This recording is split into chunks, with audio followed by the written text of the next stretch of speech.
you understand that much, finished Mokusen. You are a good wife. Then he left.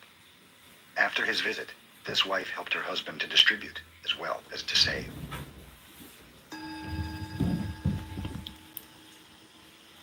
Mokugen was never known.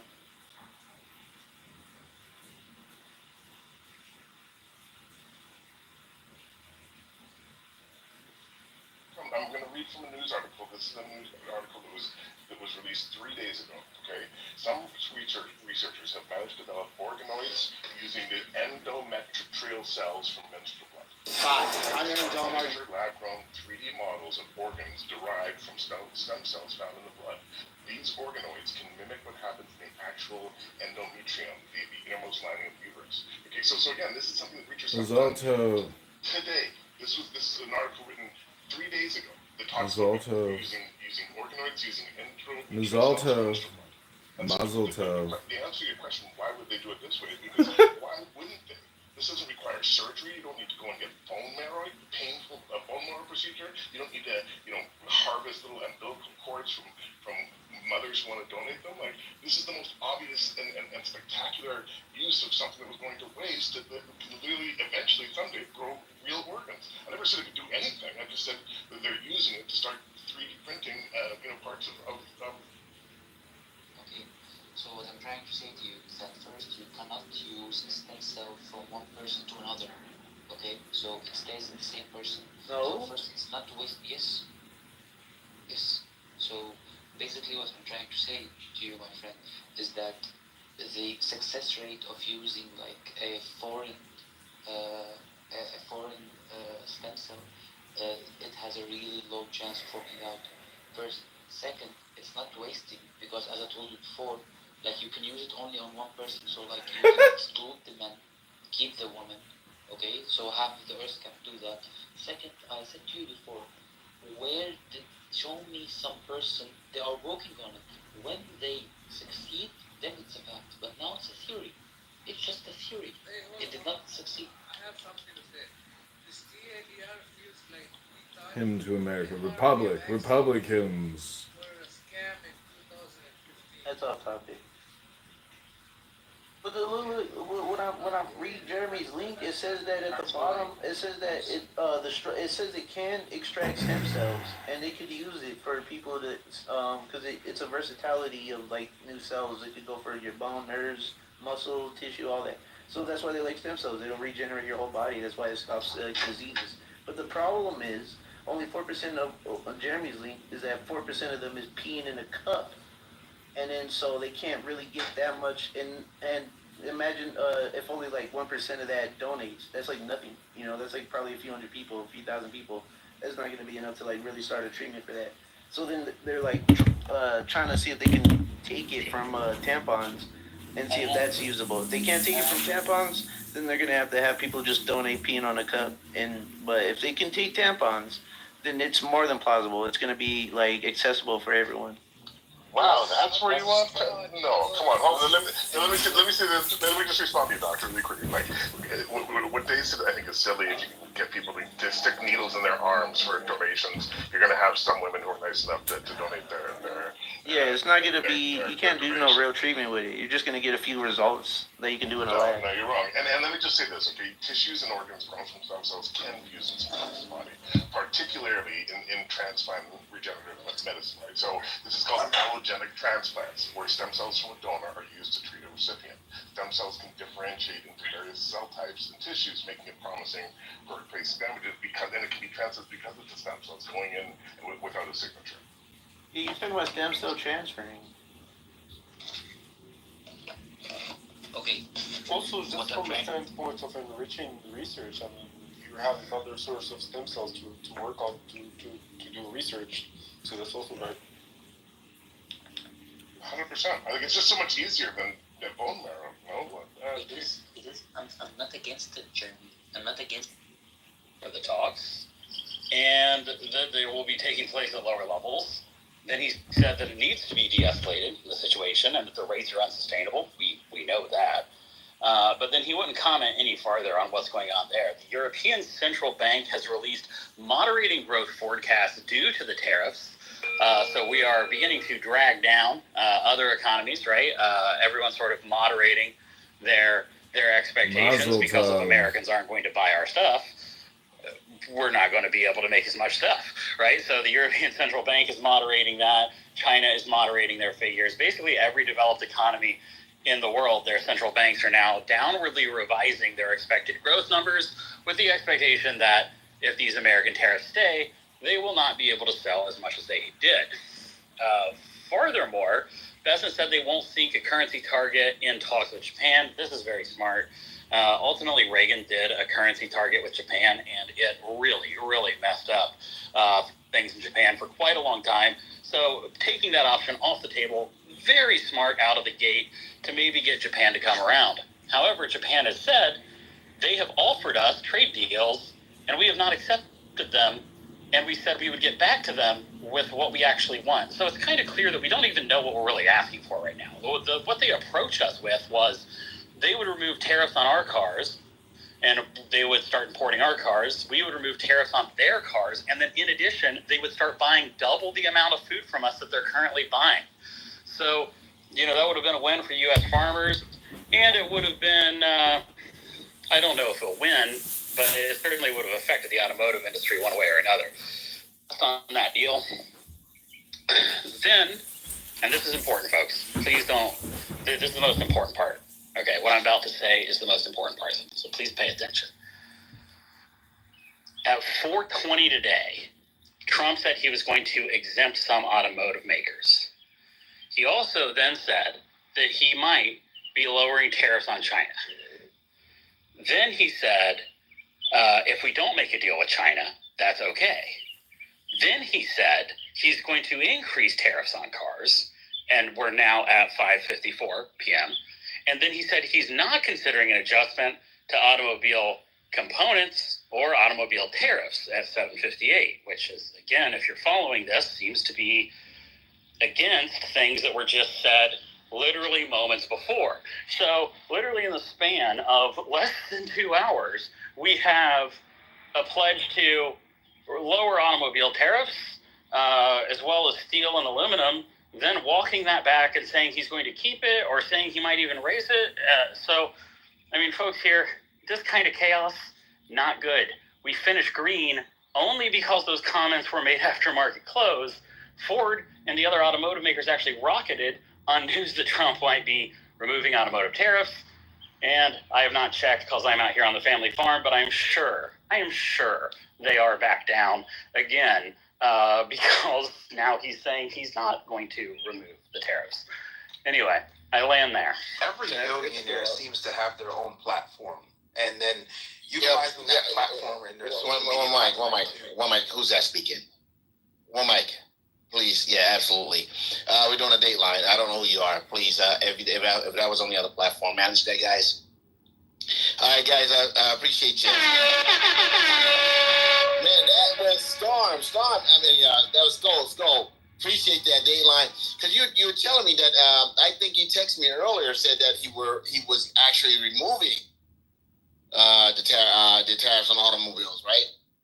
Yeah, those texts were sent pretty close together, Jonathan. The story changed that fast. So, wow.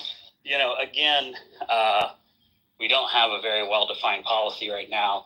It would be great and a moderating influence on the market if we could come up with a strategy and stick to it, perhaps. Anyway, I'll land there, and I will be back on later. Thank you. Hey, before you go, because I know you're with the family, just 30 seconds more. China put a post out, tweeted out that Trump chickened out. And I think it garnered like 150 views so far. And they got that hashtag Trump chickened out. That thing is just going crazy all over China. What do you know about that, Skull? All I know is that it seems like every time a story like that breaks, and it's happened multiple times now over the last 2 weeks, he then immediately doubles down on tariffs. And I hope that that's not true. If literal optics and social media is deriving his tariffing decisions, that would be disastrous for the future of America. So hopefully that is not what is driving these changes in behavior. Because if it is, we're in real trouble. I do not necessarily think it is. I don't think. So you're hoping he doesn't respond to that, right? I certainly am. Yeah. Okay. Appreciate you, Skull, as always, man. Go enjoy the family, man. We'll see you back here later on. Appreciate you as always, guys. That's Skull. Make sure you guys follow Skull. One of the greatest financial minds we have on this app and here on Debate the News as well. So I'm gonna go right over to chat. Christy Chatham. Chatham, you there? What's up? Hey, JB. What's up, Miss Tatum? Just kidding. And I am. Okay. And I am. You ready? You ready for me?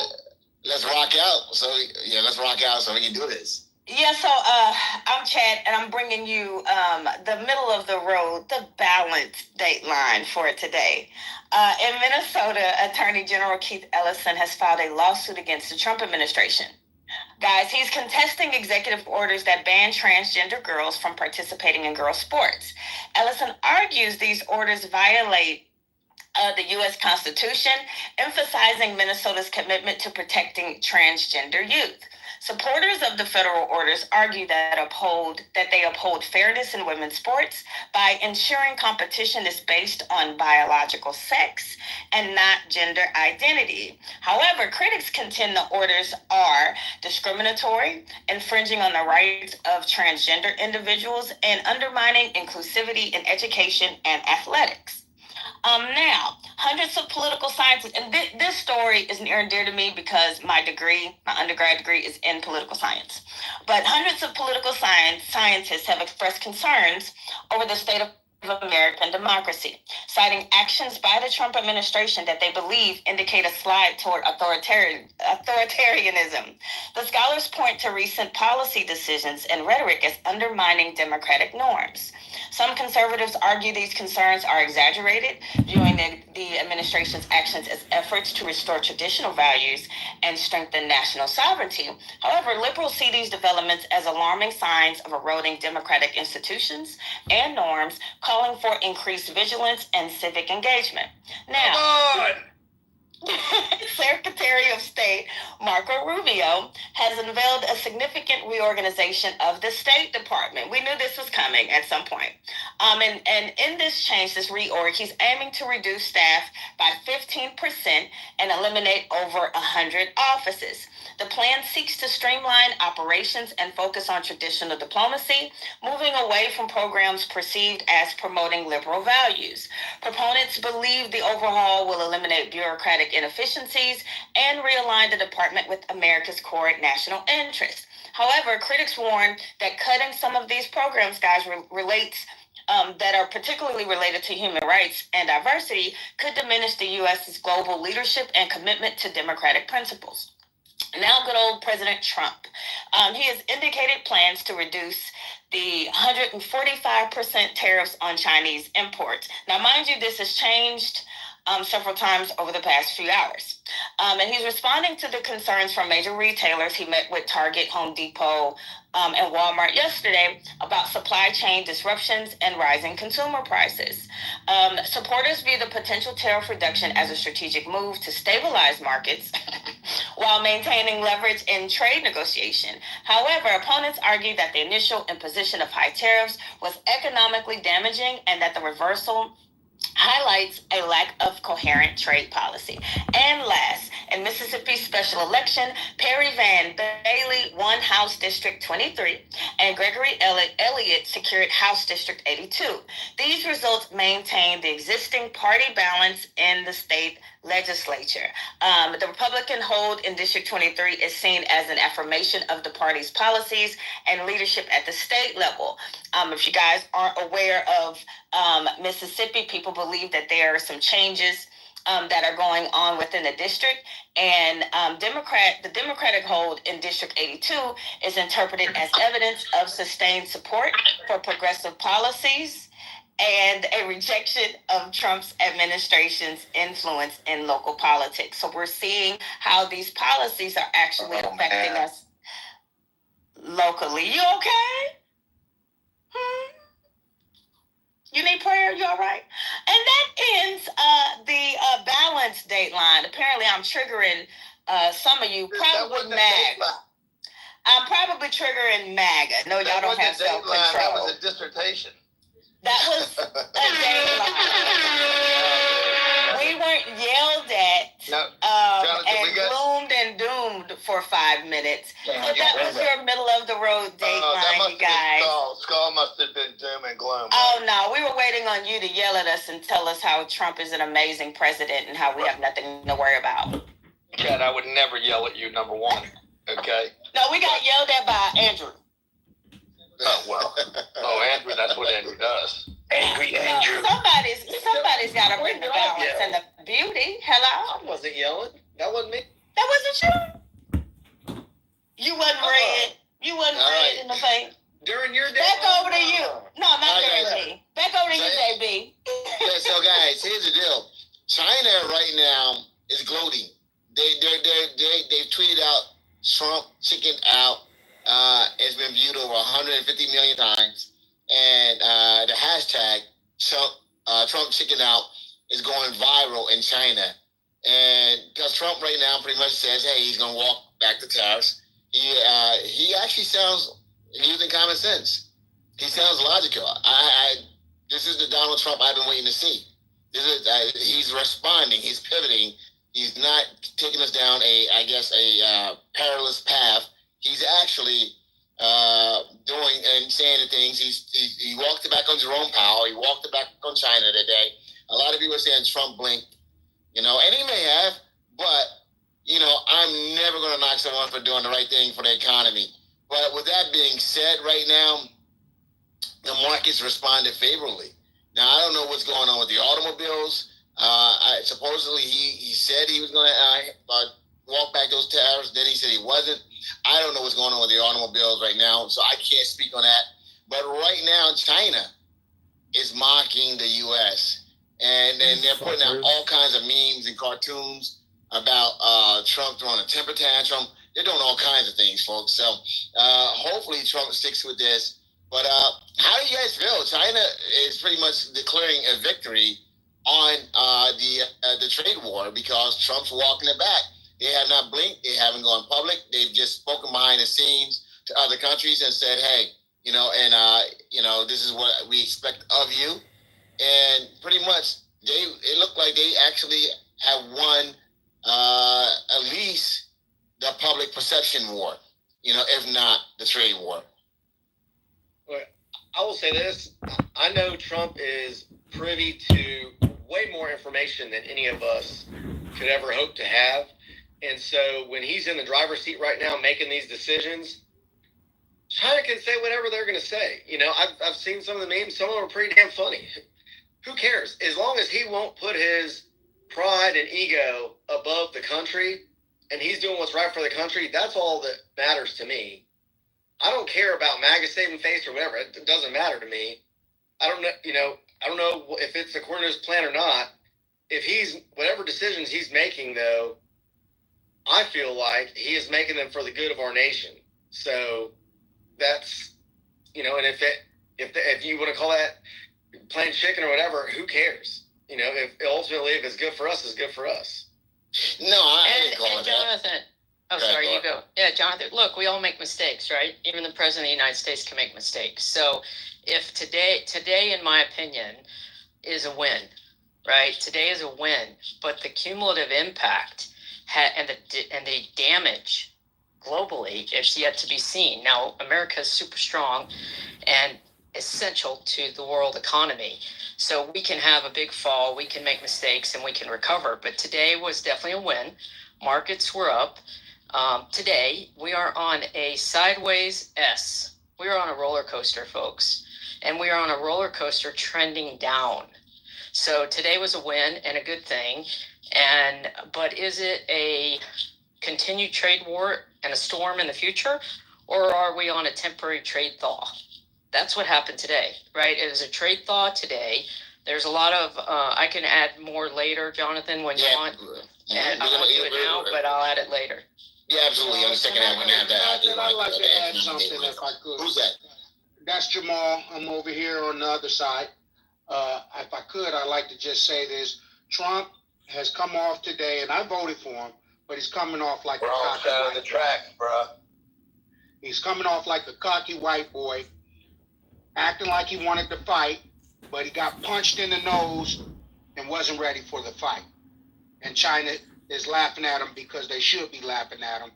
He should have shut the fuck up and moved a lot slower. Bill Clinton was our best president we ever had in my lifetime because Bill moved very slow and he was able to get his dick sucked too. What the hell? Oh yeah. See, we got different rules here, man. We respect the women, man, and that, once again, ladies, I apologize for that. The woman's false. Yeah. Why it'd be all right if a man sucked his dick? Yeah, Oh guys. my God. Yeah, so anyway, guys, we're gonna keep this thing moving. But you voted before, and I told you the guy was on the wrong side of the track. Yeah. So with that being Bring said, him over there from the clubhouse. That's what you get. Yeah. What I want to say is this right here. Check them at the gate. You got to check these people at security, bro. Yeah, we should have. But listen to me. Without the language, But he made a good point though. That's what I said. That's what I want to go back to him. Without the language that you used, okay? Without the language that you used, okay? I want to ask you a question. I mean, because you said you voted for Donald Trump. That's right. Okay. That's right. But are you unhappy with him now? What's going on? I think he came out of the gate too fast. When you're doing this stuff, you got to be really tactful and strategic about the way you unfold things. And he came out like a rookie, just like a lot of his cabinet has come out like rookies. And I don't like the way he came out. And he got my vote, and I'm disappointed in him. Okay, all right, I appreciate that. Guys, that was some honesty. I mean, it was a little bit too brutally honest, but there was some honesty from that gentleman over there. Right now, there are 12 states filing a lawsuit against Trump in the courts, okay? And they're filing a lawsuit to prevent his tariffs from taking place. They're saying that he does not have the right to raise taxes, okay? Once again, he doesn't have the power to raise taxes on a whim, all right? And so, essentially, they're going to the U.S. International Trade Court, and they file, I think Letitia James is one of them, obviously, but there are 12 states that are actually filing to block his new tariffs. So that's something that I want to jump into. But once again, I want to get back to the fact that China right now, Hi, Dr. Aaron. I'm streaming guys, the USA Stupid's room. The United States Rebranding of it as America Republican. is a This brand. is Jonathan the Schmuck. We are a brand. Jonathan Bing. The name of this room is Alright. Trump Chickens And Out. that's what has allowed China us to tweets. do a lot of things and accomplish a lot of things. Us being a very strong brand, reliable brand. And right now, I believe that brand has been eroded. And you should help me co-host somewhat. like some That Republican brand has podcasts. definitely been eroded somewhat. But We with went that to being this said, Cook County, you know, Chicago guys, GOP event how do last you night, guys feel about caused some Trump's chaos. about face? I'm actually proud of Trump's about face. It shows that Donald Trump may, once again, doing what he thinks is best for America. All right? You think? Yeah, I agree. He has the ability to course correct, and that's very important for a good leader to do. So good on him. Do you think America's brand is better in April of 2025 than it was in April of 2024? Do I think? Yeah, I do. I do. Thank you for being honest. I do. Everybody was laughing at us last year this time, bro. Laughing at us about what? Joe Biden falling down the stairs, bro. Joe Biden falling down the stairs. Joe Biden couldn't. That was our leader. The whole world was laughing at this. He couldn't get on the airplane without stumbling. Come on, man. I couldn't He remember walked his into name, the. remember He his walked son, into the. couldn't He walked remember into his the bush at the granddaughter. White House. Yeah, but now our economy is Didn't know how to walk off the stage. Come on. You're telling me our brand is worse off today? So how is our Well, brand better off? The U.S. The dollar United is States not of America as is the supported talk of though. every country today. Yeah, but Food is first in mind. Is omnipresence. It is more powerful. It is a bigger threat to people. Okay, it's in every paper. What's he doing? Our brand got stronger overnight. Our brand recognition, awareness. It's all bigger. It's not as big as Jonathan Smile or that big mouth of his, but it's big. So, There you go. making There a you go. oh. There you go. There you go. No, go ahead, Chad. Go ahead, Chad. Well, I was gonna say, so making a decision, then backpedaling off that decision, then changing the decision, and like that makes us look sound. That makes us look strong instead of being resolute. World chat in the in the world. Yeah. That's not. I don't think I asked you though. Go ahead. Nothing bad about it. The rest of the world's negotiating is going to be like, okay, yeah, he's the businessman. We're going to come to an agreement. Guys, I've been saying this for weeks, okay? He's going to push and ask for everything. He's going to allow everybody to be a winner. I think I said it last night, actually. He's going to come back and say, okay, guys, everybody can win here. He's going to take relief off the compression. They're going to come aboard. Hopefully he'll bring them back to the table now. Okay, you're reasonable. We get it. We got a little bit right here. Like a little bone. Throw a little bone, put a dog, we're going to do, right? And that's going to be like, okay, we want. They get to come to the table. They get to work their new deal out.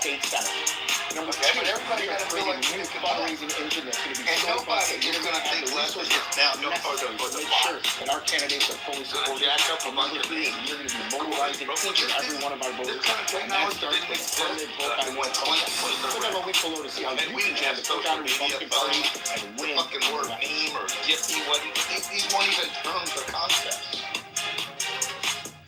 But Grant, you set yourself up for this because you talk about Biden tripping going up the steps on an airplane, like that was something significant versus talking about tariffs and walking back on what you say you're going to do, and then saying you're going to end all or come to a deal with Ukraine and Russia, and that didn't happen. And like you keep going back and circling back. How does that even make us look resolute and strong? It doesn't. And what I want to know is why can't some of these things, and you know negotiations, you shouldn't have to show all your hand. And what he keeps doing is showing his hand. He's doing the same methods. He's not changing it. He keeps showing his hand, and then he keeps backtracking. If I was another country, I would just hold out like China's doing because his negotiation tactics aren't changing. They aren't fluid. Well, and hold on, let me just add one thing, Grant. So, Grant, you said that, and we agree on some things, but you said that the view globally of the United States has improved. Actually, from the stats I've seen, the U.S., the view on the U.S. has actually decreased significantly. It's decreased in Canada, and the United States population feels on stats, and I'll put it in the chat. The whole United States population, 63% of Americans would say that the view of America globally has decreased since a year ago. So yeah. I would like it. That doesn't make it true because it's the Grant Cardone truth here, guys. No, I mean, hey, Laura, I agree with a lot of what you're saying. And I love what you said earlier. I just think that there's some things that are not being measured here. There's no polls. I'm sure it'd be very easy to find. Is America in more Google searches today than they were a year ago? That's not being searched. Okay, what you're searching is, was there some tarnishment, which Jonathan was referring to? Has the brand been tarnished? Look, if the brand awareness went up and more people are talking about America or Gucci or whatever the brand is, it could be negative and still be positive because you have such broad increase in awareness of the name. And I can just tell you from somebody that's gotten a lot of bad press. Who? You? None of it's hurt me. That's true. If people hit the buy button, people and I'll land here. If people hit the buy button, buy America, I will gladly invite you to dinner at Steak 954, my friend, or whatever dinner you want in Miami or California. But I just feel like we've tarnished the America brand, and we're going to have a rippling effect. Yeah, Aaron has coke nostrils. Everybody's got a brand awareness problem. You can always heighten the brand. We have a president I don't know. that has 34 convictions. Okay. So, Grant, you sound somewhat proud about that, are you? I told you when he got convicted, I said if they convict him of one thing, he'll be the president of the United States. They convicted him of 34 things, and the whole country got behind him, including your people. I think we look really bad right now. Look. Well, yeah, we talking about New Jerseyans? Yeah, New Jerseyans. We're not. You know, we can make fun of Biden all he wants. You know, falling downstairs. Our economy fell down the stairs. That's what sucks. And I think China is laughing at us. How we laughed at Biden is how China's laughing at us. We're the Biden right now. We're falling down. And we have Trump. You know, I voted for the guy. He I thought he was going to do what he was trying to do in 2016. But right now, I don't know what happened to the dude, but he lost the narrative. And I think China is laughing at us because even Europe is laughing at us. See, we had a fragile thing going on. What we were running is the world's biggest Ponzi scheme called the U.S. dollar. And this guy really thought America was producing products the world was buying. In truth, we were the ones consuming, the world was producing, and everyone was floating the dollar. But the minute they realized that this was all bullshit and a bluff, that's when China said, look, when Trump raised the tariff 100-something%, China raised it as well. They matched it. Then he raised it to 200-something. And at that point, China said, you know what, man? You can keep tariffing all you want. We don't care. We're just going to keep making money and doing our business. And look who's coming back to the negotiating table. Not China, Trump. And look at Europe. Europe renegotiated. Canada renegotiated. Not with U.S., but with each other. We realigned the world outside of the U.S. sphere of influence. And that sucks. You know, the other thing is another embarrassment. I'm talking about Pete Hegseth. Because let me just say this real quick. If I find out, Grant, this shit is true, I'm sorry. That's a fuck up on Trump's part. I mean, I've been cheerleading for this strategy for the last fucking 4 weeks. We get concessions, or I'm fucking pissed, Grant. I'm sorry. That's the way negotiations. That's the way negotiations work. You raise the stakes, you change the game, and you clean the table. If we're not cleaning the table and they're coming to clean our table, that's a fucking problem, Grant. And I'm sorry, like, maybe we're in the middle of it, and maybe he has something up his sleeve that we don't know about.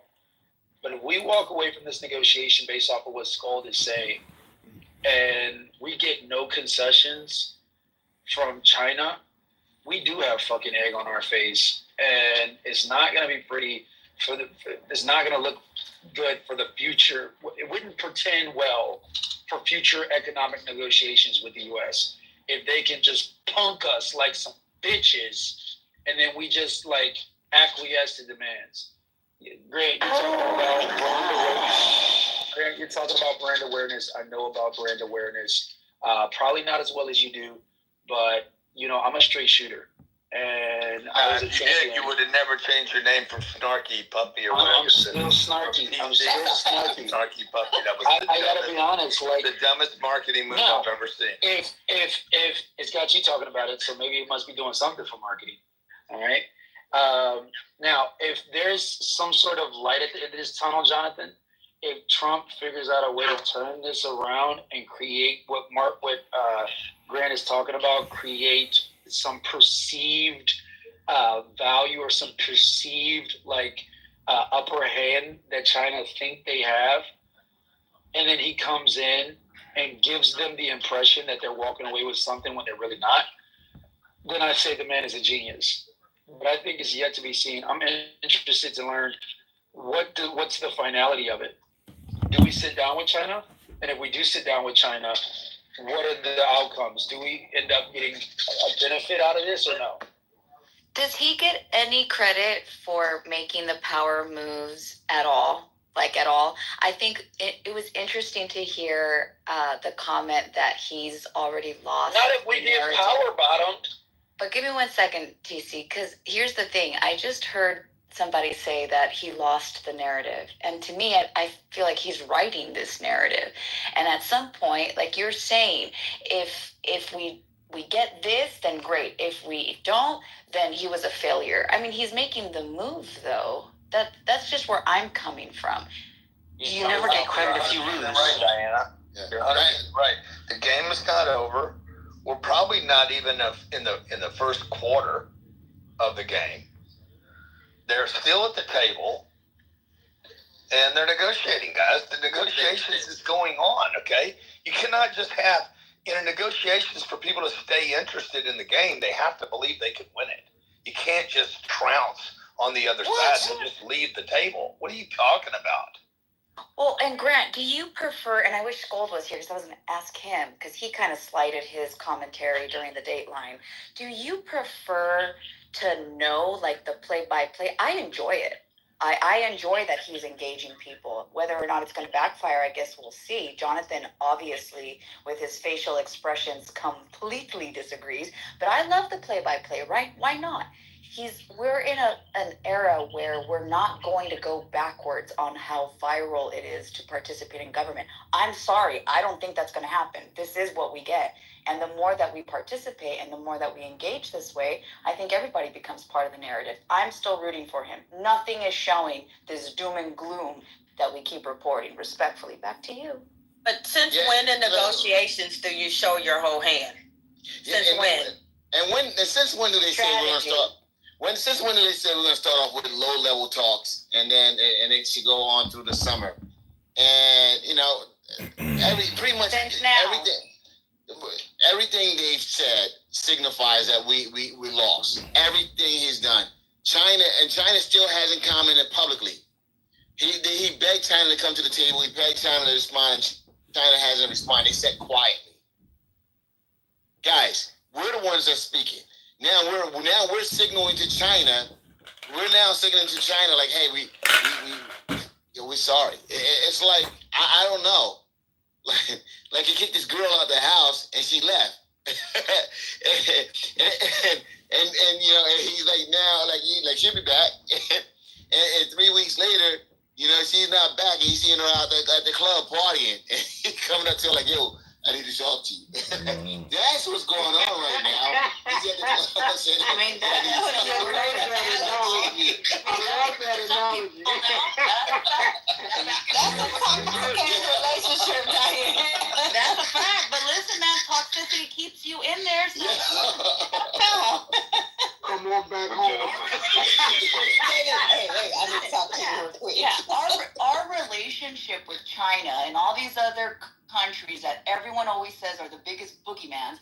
Listen, it's about to shake it up and start talking. I don't think they're these nuclear warheads that are going to kill Americans all the time. So might as well talk about it. And it's about time that they troll a little bit for Trump too, so that, they can keep everybody engaged. I'm sorry, I'm not throwing in the towel yet.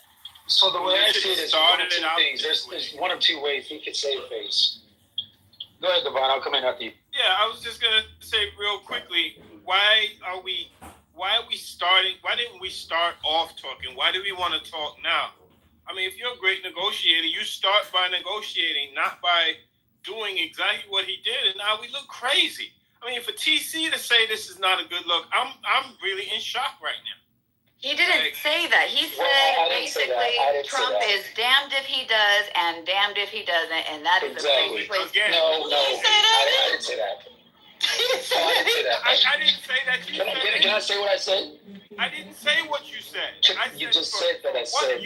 Okay. For what you said, I was listening to you, and to me, you sound concerned. You're not up there booty clapping like certain people saying, "Oh, this is a negotiation tactic." No. Why? If Diana just said, "Well, now we're talking," why didn't we start off talking? Why are we talking now? That was my point. I land. Because he was signing all those executive orders. pop so you guys can just hurry up and get to work. See, now y'all making me feel like how I felt back in 2020, 2023. But you cannot put lipstick on this pig. All I'm saying is this: I'll take Grant at his word. Maybe we're still in the middle of the negotiations, and you can't judge it yet because it's not done yet. What I'm saying, I see two outcomes. Like, this is just my personal opinion. Like, I haven't had a chance to look at CNBC. I haven't watched Squawk Box this morning. But from my perspective, if Donald Trump, if we lead with the trade negotiation that China does better and America does better, I think that's a win. If we lead from the trade negotiations and China does better and we keep the status quo, that's a big L. If we lead the negotiation and China does worse and America is at a negative position per se, the clubs ain't turning up. we were before we started the trade negotiations. Hold on, I still think that's a win, and let me tell you why. Because the original stated purpose for raising these tariffs on China was to incentivize manufacturing and our industrial base, to bring that home, to invite other companies from other countries to bring their manufacturing to America as opposed to using China for cheap labor, right? It continues for us to raise those revenues, and it continues for us to be able to push back against China and their imperialism over the economic position of the American buyer. And all I'm saying is, let's wait and see what happens. I'm not calling it yet, but with him lifting tariffs on China and us getting no concessions for it, I just don't see, at this point now, I don't see the play. Because there's only one way to go from here, and that's to continue to regress. And if we continue to do that without concessions, that's a losing negotiation. I negotiate contracts on a regular basis, and I know how to offer incentives, and I know how to offer deals to convince the buyer to take my sale, knowing full well that my ace is in the pocket with the fine print in the contract. So I know what Grant's talking about in terms of making the buyer feel like they're getting something special, but really they haven't read the fine print and realizing that, hey, I actually get the better end of this deal. If that's the case, then he still wins. And that's a win for Trump. TC, let me just say something to you, because China hasn't responded yet. They haven't negotiated one damn thing. China has just done what they've done and just had not spoken at all. Trump is doing all the talking. Trump is now, I'm going to tell you guys, China is like this right here. They're sitting there, their hands behind their back, sort of like this right here. And Trump's up and down, screaming, yelling, and China's still sitting there like this. And now Trump is like, fuck it. If you don't want to negotiate, I'm going to negotiate with myself. That's where Trump is at, guys. That's where the U.S. is at. They're like, fuck it, you don't want to negotiate? We're going to negotiate with ourselves. Now, and China, that's where we are. News, but that's fine.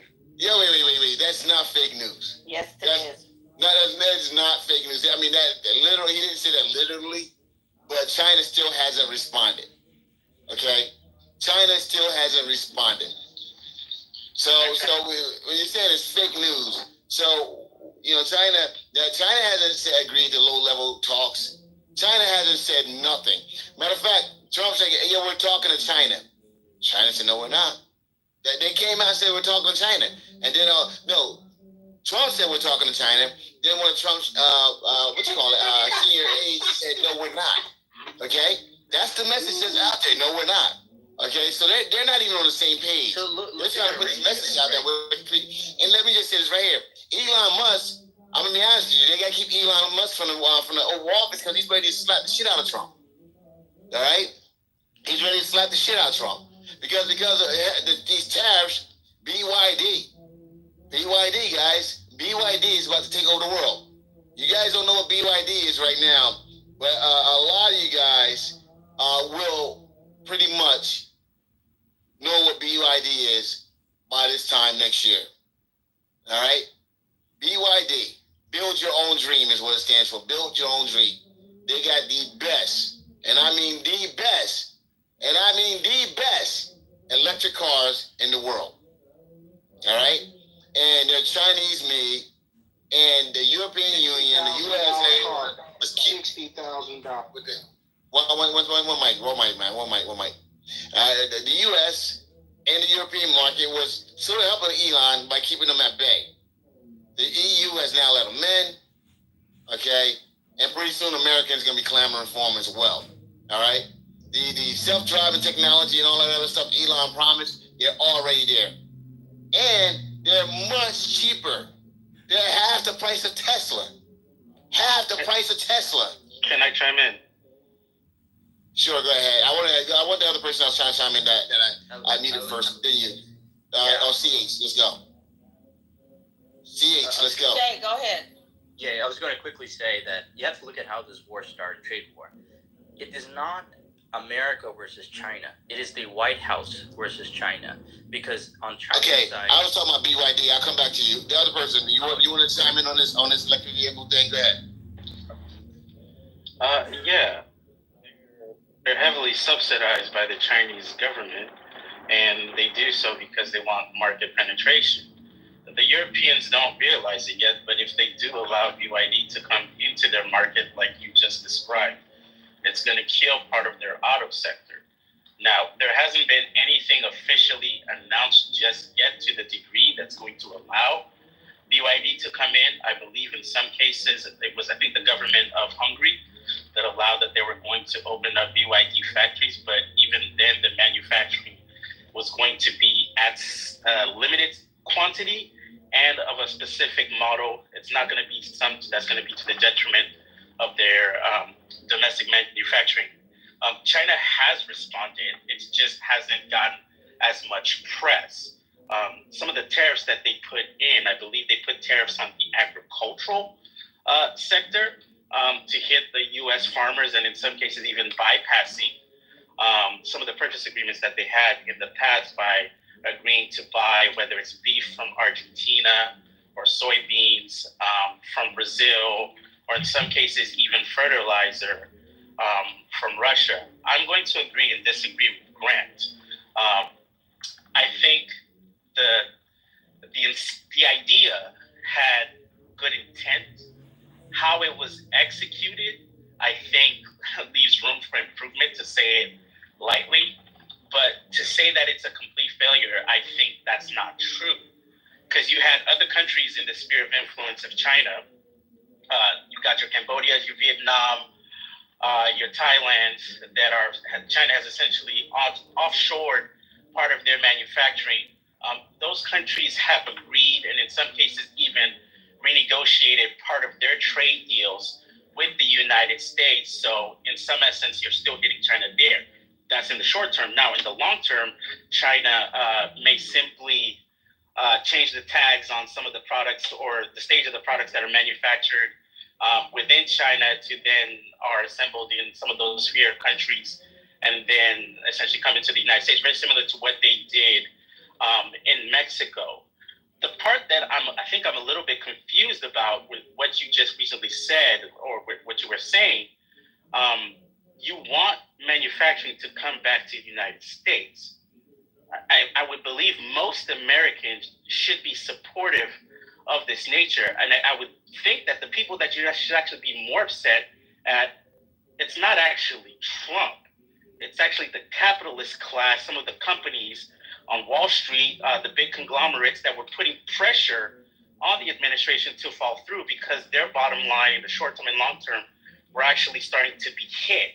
Some of our quote unquote allies that we seem to care about and say that our brands have taken a punishment were the same allies that were selling treasury bills that were, again, counter to the incentive for the long-term refinancing of the debt of the United States. It wasn't China that was selling those treasuries. It was countries like the UK, entities or blocks like the EU, and in some cases, even investors and banks like in Japan, your quote-unquote allies that were working against you because they were trying to protect part of their domestic industries that, what this negotiation has shown, they're not as solvent or viable to the degree that they think. And then furthermore, it shows that even with the situation that the United States is going through with Trump, with these trade negotiations, we just recently had an auction of treasury bills, both directly and indirectly. and the sentiment was that that auction was going to be negative. Check your fuel gauge. Check your fuel gauge. To check the fuel gauge. Apologies. I will land now. The result was actually the opposite. It was a very positive treasury auction, directly and indirectly. I believe Secretary Besson even said to that, which says that as the last place of storage, the United States dollar is still the place where investors in Europe, in Asia, are still flighting towards. And even with the chaos that Trump created, that's still alluded to. So now you know he wants to make a deal. Now these countries also know that they still need the U.S. market because, frankly, the Chinese are not going to consume to the same degree. And their investors, their manufacturers are also going to be impacted because, listen, they can say all they want. Africa is not going to spend the way the American consumer does. Neither is South America, and neither is Europe, especially if we're going to be going through towards this. Can we Look, I'm landing. I know, bro, but can I just land? Yeah, you said you landed a little while ago. Get the conversation too. Yeah, can Clubhouse get it's Bull here, real quick. It's Bull here. Can Clubhouse get in the conversation? No, I'm just saying, like guys, everybody's at the table right now. People are having conversations right now. To suggest that what he's doing is not working is crazy. We're talking about business rather than bullets. We're not at war. We're talking about money and finance. Donald Trump is a deal maker. And Donald Trump wants to do deals with every one of these countries, okay? For the U.S., for right now, and for the future. There are deals being talked about right now that have nothing to do with tariffs. Okay? Like, come on. Jonathan, if you were in a position, do you think you would tell the American public everything? Well, absolutely not. Exactly. I'd leak it on. However, and the best way to hide everything is to be noisy about a few things. Dude, I'm in D.C. today, okay? My driver, I asked my driver, hey, man, what's the economy like here? He's an Indian dude. He's got 3 kids, a family of 5. He is elated. He's like, I have done 12 trips to the White House in the first 3 months of the year. I didn't do 12 trips in 4 years when Biden was here. There's meetings every day. There's activity at the airport. The FBO that you flew in was full, so they had to park you at another FBO. Okay, I talked to another guy today in the driving business. My business is up 40%. Freaking love it. Everybody's back in the office now. We have like 70% more people in the city. The coffee shops are doing better. The restaurants. I went to dinner tonight. Freaking place didn't have 2 seats in it. If I didn't promise, I'm lucky I got in the place. I did have to make a promise.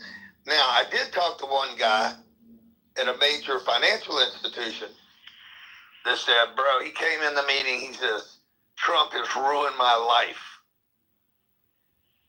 Okay, he's a major financial institution. And he started making fun of Trump and everything. I said, well, let me ask you something.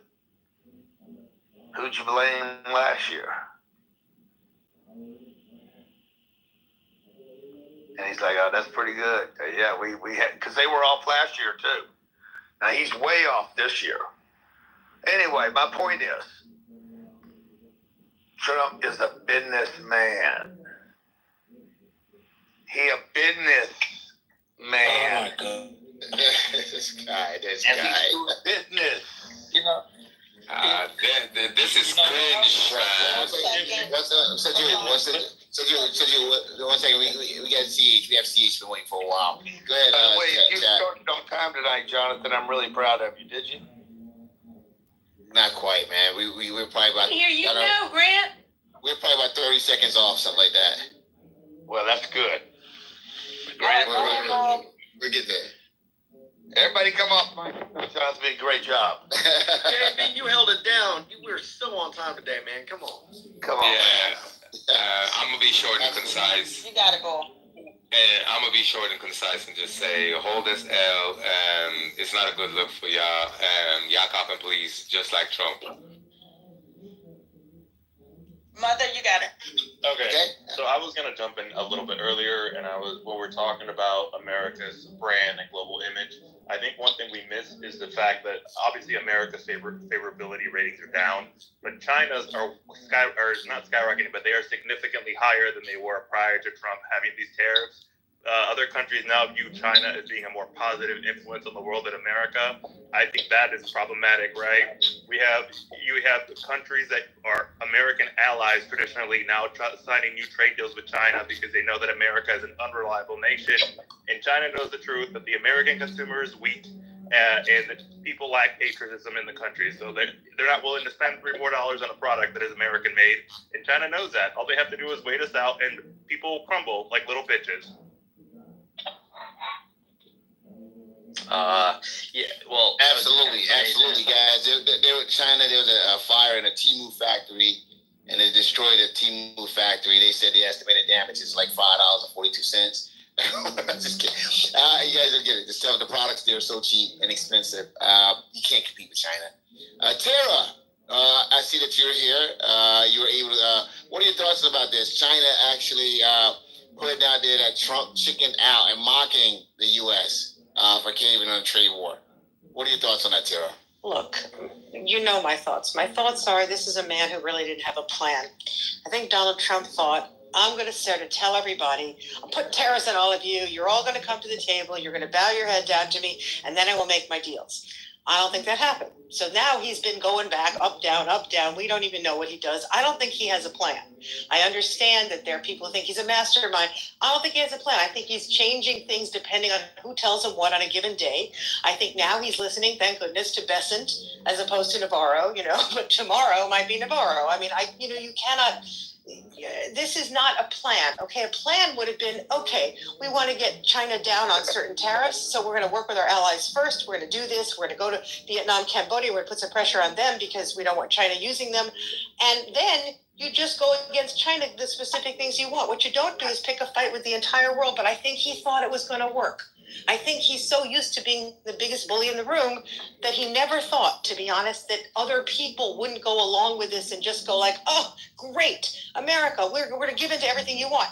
And so he's floundering. I mean, nobody can tell me, what did we do? We said tariffs on everybody, 10%, 40%, tariffs on Canada, on Mexico, 60%, 40%. I'm going to give everybody else 3 months. Oh, wait, China, it's going to go up to 145, 245. Oh, now it's down. No, I'm not going to do it. I'm going to fire Jerome Powell. No, I'm not going to fire Jerome Powell.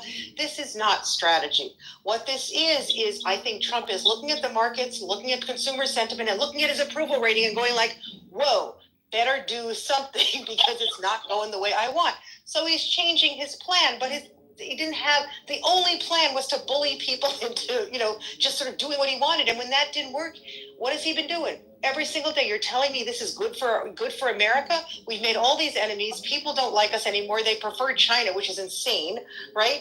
And our allies are looking at us like, what the hell? You can never be trusted again. Our global standing has gone down.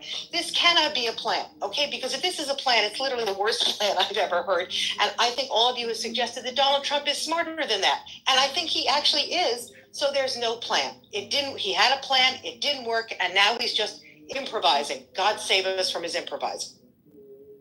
All right, we have it's Diana. One second, we have Mother on CH that wants to hop in.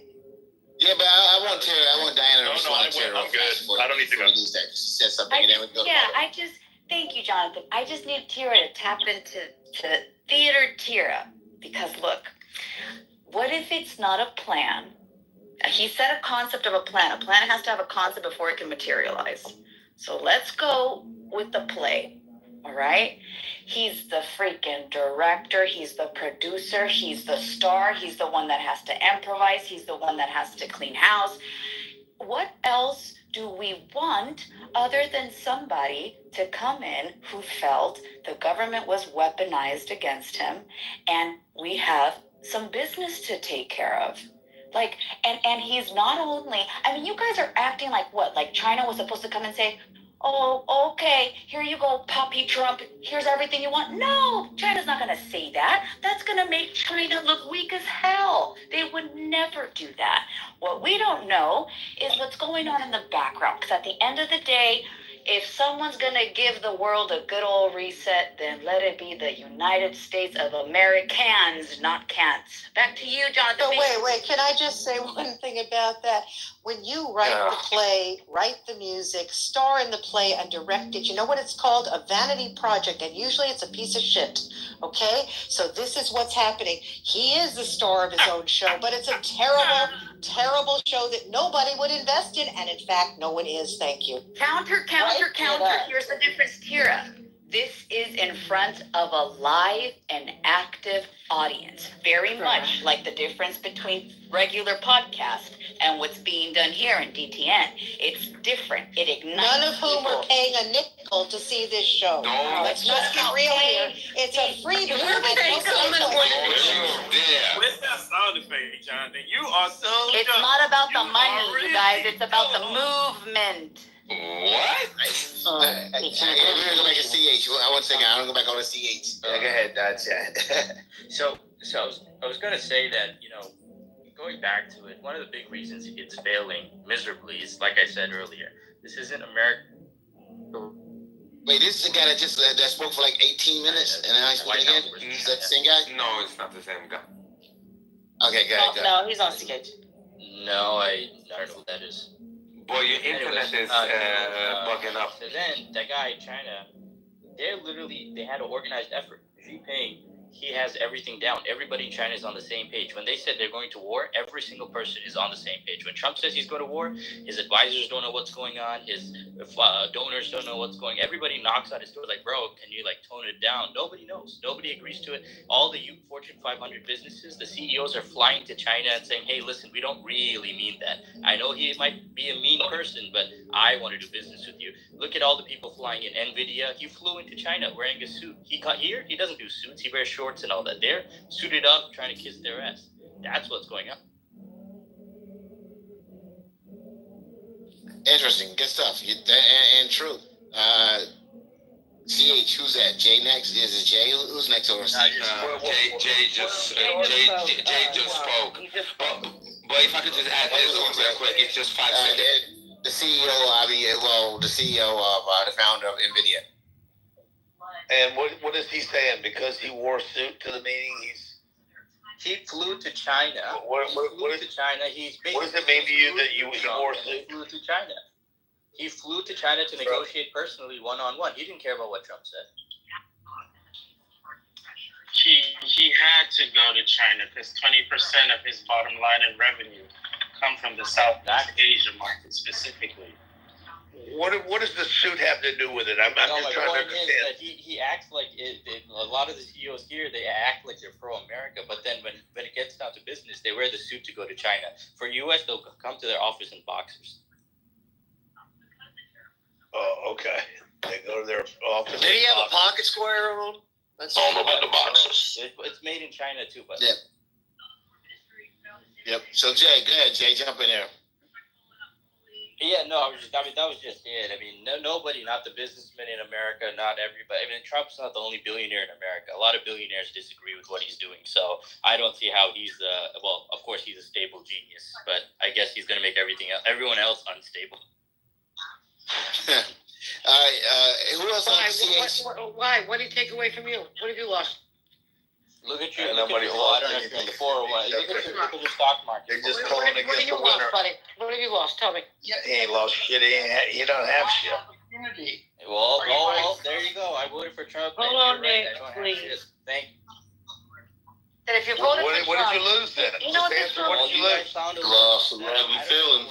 What did you gain? I'm asking you, what did you? I haven't lost or gained anything. I'm not even dependent on him to move the bar for me. Thank you. America is losing. You're still winning though. Sir Jude. Losing illegal immigrants. Let me deport Sir Jude. Deport Sir Jude. Just let me put him on that fucking plane. Well, Grant, I respect you. Leaving on a bed plane. Get rid of Sir Jude. You don't want me to speak. You don't want me to speak, Grant. No, go ahead. Sing it, Grant. Sing it. Okay. Hit it. Yeah. You're a very good marketer, and that's why I take. I respect you. I do respect you very, very much, and that's why I take your submission with a grain of salt. Because I respect your business acumen, and I'm not going to knock your hustle. Thank you. I respect you. You know, but I still know that there are some personal interests in there. But let me go to what we have lost so far. Okay, hopefully we can get it together someday. But look at where we are. Okay, we have alienated our allies. We have so far lost the Boeing $20 billion deal, 20 years $1 billion deal. We lost that. We have lost agricultural meat industry to Australia. We have lost Chinese enforcement of American intellectual property rights. We have lost Japan and South Korea's influence to China, at least mercantilely, even though we have our military bases there. We have lost that influence to them. We have increased Chinese resolve to encroach into Taiwan. That is brewing. Okay, we have impelled China to support Putin's war. You're going to hear this in about a day or two, that they're supporting Putin's war. Okay, and we have also compromised American credibility and influence in leadership. And we have done all this without China coming on the negotiating table. Where is the positivity here? Yeah, so what have we gained, Sir Jude? Start naming off all the investment of offshore companies coming in to invest in the United States. How many trillions of dollars are coming to invest because we have a strong president right now? Yeah, including some of them from those countries that you said we lost deals from, like Japan. So I don't know what you're talking about. The Japan is leaning towards the United States. Why? It's leaning towards China. They hate America. Guys, if you hate your country it makes no so bad, why sense. do you live here? You hate your country so bad, why do you live here? I don't think one time. I don't think anyone hate America, Cindy. I think actually the fact the ability to speak against America is what makes us uniquely American. Oh, I see. Yeah, the ability to actually speak American is what makes us uniquely American. Mm-hmm. Well, Jonathan, I mean, Sir Jude just said how much we lost and what we lost. And what's interesting is nobody talked about what we've gained. But we have we really gained it yet? Have we really lost it? Yeah, everybody absolutely. says we've lost credibility around the world and we're not looked at as the world leader. Bullshit. I'm sorry, in 90 days, you're not going to lose credibility in 200 years in 90 days. I don't care who you have at the helm. We didn't have credibility for 20 years. Because we had a president that was auto-penning and not making any decisions, and he had a team behind him, and he also had a different government. So if you really look at this, Jonathan, you and I, you both know that when you have weak leadership, you've got to come in with a sense of strength, and you've got to come in with resolve, and you've got to come in with power. Because you know what? Too many times we got walked all over on the world stage because we had a guy who was shitting his pants on camera.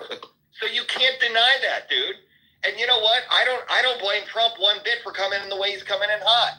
He's coming in, he's moving quick, and guess what? If you can't keep up, no big deal. And you think it's costing the American people this, that, and the other. We just heard last night in here, somebody lost $150,000 and they had $250,000 left in less than 60 days. And in like 3 days he lost it. Maybe that's true. But you know what? We have to be smart as Americans because guess what? We don't depend on our government for our own success. So I don't know what the hell everybody in the chat and everybody here every night keeps bitching about. You guys have to understand that the more you depend on your government and the more you care about the decisions on something you have no control over, the worse you're going to be and the more toxic you're going to become and the more negative and critical you are of other people and yourself. And it doesn't better your life one bit. The American dream is to build prosperity. You can do it without your government. And that's the problem. Nobody's wanting to take responsibility for their own self. They just want to blame their own damn government. And it's so freaking pathetic. Stone, you gotta hit them with that quote from JFK. Ask not what your country can do for you, but ask what you can do for your country. I love that quote. Boom, Christopher. That's my guy right there. He's seen Storm all the way. Hallelujah. Remark. That is not that would be a Republican remark today. That's not, Cindy. It was a why you guys don't know. It is what. All right, you guys claim every Democrat that you want to claim and repudiate. But once again, it's a Democratic remark. It was said by a Democrat. But anyway, once again, folks, you guys come on. I love you, man. But now all of a sudden you want to make JFK a Republican. So there you guys. we got to give the Democrats something they can relate to. You don't think that today? No, he wouldn't. No, he wouldn't. Okay. Really? Give me why not? No, his brother Teddy, right up to the day he died, was a staunch Democrat. Matter of fact, his family right now, for the most part, all of, with the exception of RFK Jr., are Democrats. So that's not. Okay, that party is long gone. Okay. No, okay. But once again, they're all here. They're all here, and they're all Democrats. Ted lived in Massachusetts. Come on, stop. Okay, JFK lived in Massachusetts. Of course they did. They lived all in Brooklyn. Okay, exactly. So what are you talking about? You already thank you for making my point then. Okay, if that's the qualifier. If that's a qualifier. But hey guys, real quick though. Wait a minute, hold on. Wasn't Ted Kennedy? Isn't he the one that went over the bridge? Massapequa.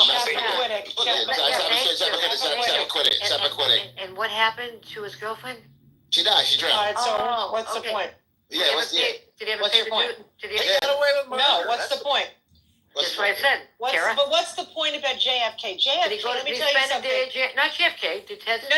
You said that JFK would basically be what, a Republican now? Yes, that's what she said. So, Cindy, JFK was opposed just with his full fiber to Soviet communism, right? He hated Putin. He would have hated Putin. He would have been totally against Putin going into Ukraine and doing what he did. He would never have sucked up to him. That was number one. That was one of his biggest. I don't understand what you're saying. He was also a huge advocate for democratic values, individual liberties, things like that. Okay, he believed in the Constitution. Sorry, what are you saying?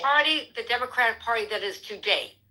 It was the Republican Party. It is. The thing is, the Republican Party, I cannot tell you how many times, and you've said it yourself, Cindy, I don't care about the law, the Constitution. I wish we could just do this faster. I do care. No, that's not what I said. But what I'm trying to say is, but JFK would have never agreed to making these sort of moves because he did believe firmly in the Constitution and the laws. He would never have done these things. I really think you're wrong about what you're saying about him. Because he lived a very good moral life, didn't he, honey? Let's think about that. Of course not. Oh, okay. Why are you bringing it? Trump? But what does that have to do with political opinions? Okay, he was a child of the Cold War in essence, right? So maybe he would have changed completely, but I don't see any reason to say he would have been a Republican now. I don't know. And listen, I just said that's a Republican remark. Don't ask what your country can do for you. Ask what you can do for your country. I'm sorry. That line says it all. These lefts don't want that right now. They want everything handed out to them. Yeah. So anyway, guys, real quick, guys. With that being said, guys, hey, thank you for, guys, if you're listening at home, first and foremost, this is Debate the News, the podcast, and we come to you nightly on Chatter Social, the app, guys. Chatter Social, you guys can download Chatter Social either at the Google Play Store or the Apple App Store, free of charge, doesn't cost you a nickel to do so. We have Debate the News and a bunch of other wonderful shows that you guys can come and participate live and every day. Chatter Social app, once again, download it at the Google Play Store or the Apple App Store. If you are here right now, guys, we're knocking it out of the park. You guys are really doing a great job. Up top, we have the link. The link up top has the podcast for Debate the News. Do me a favor, guys. Follow the podcast, okay, and download a few episodes, all right? Once again, if you want to join us live, download the Chatter Social app if you're listening to us at home right now.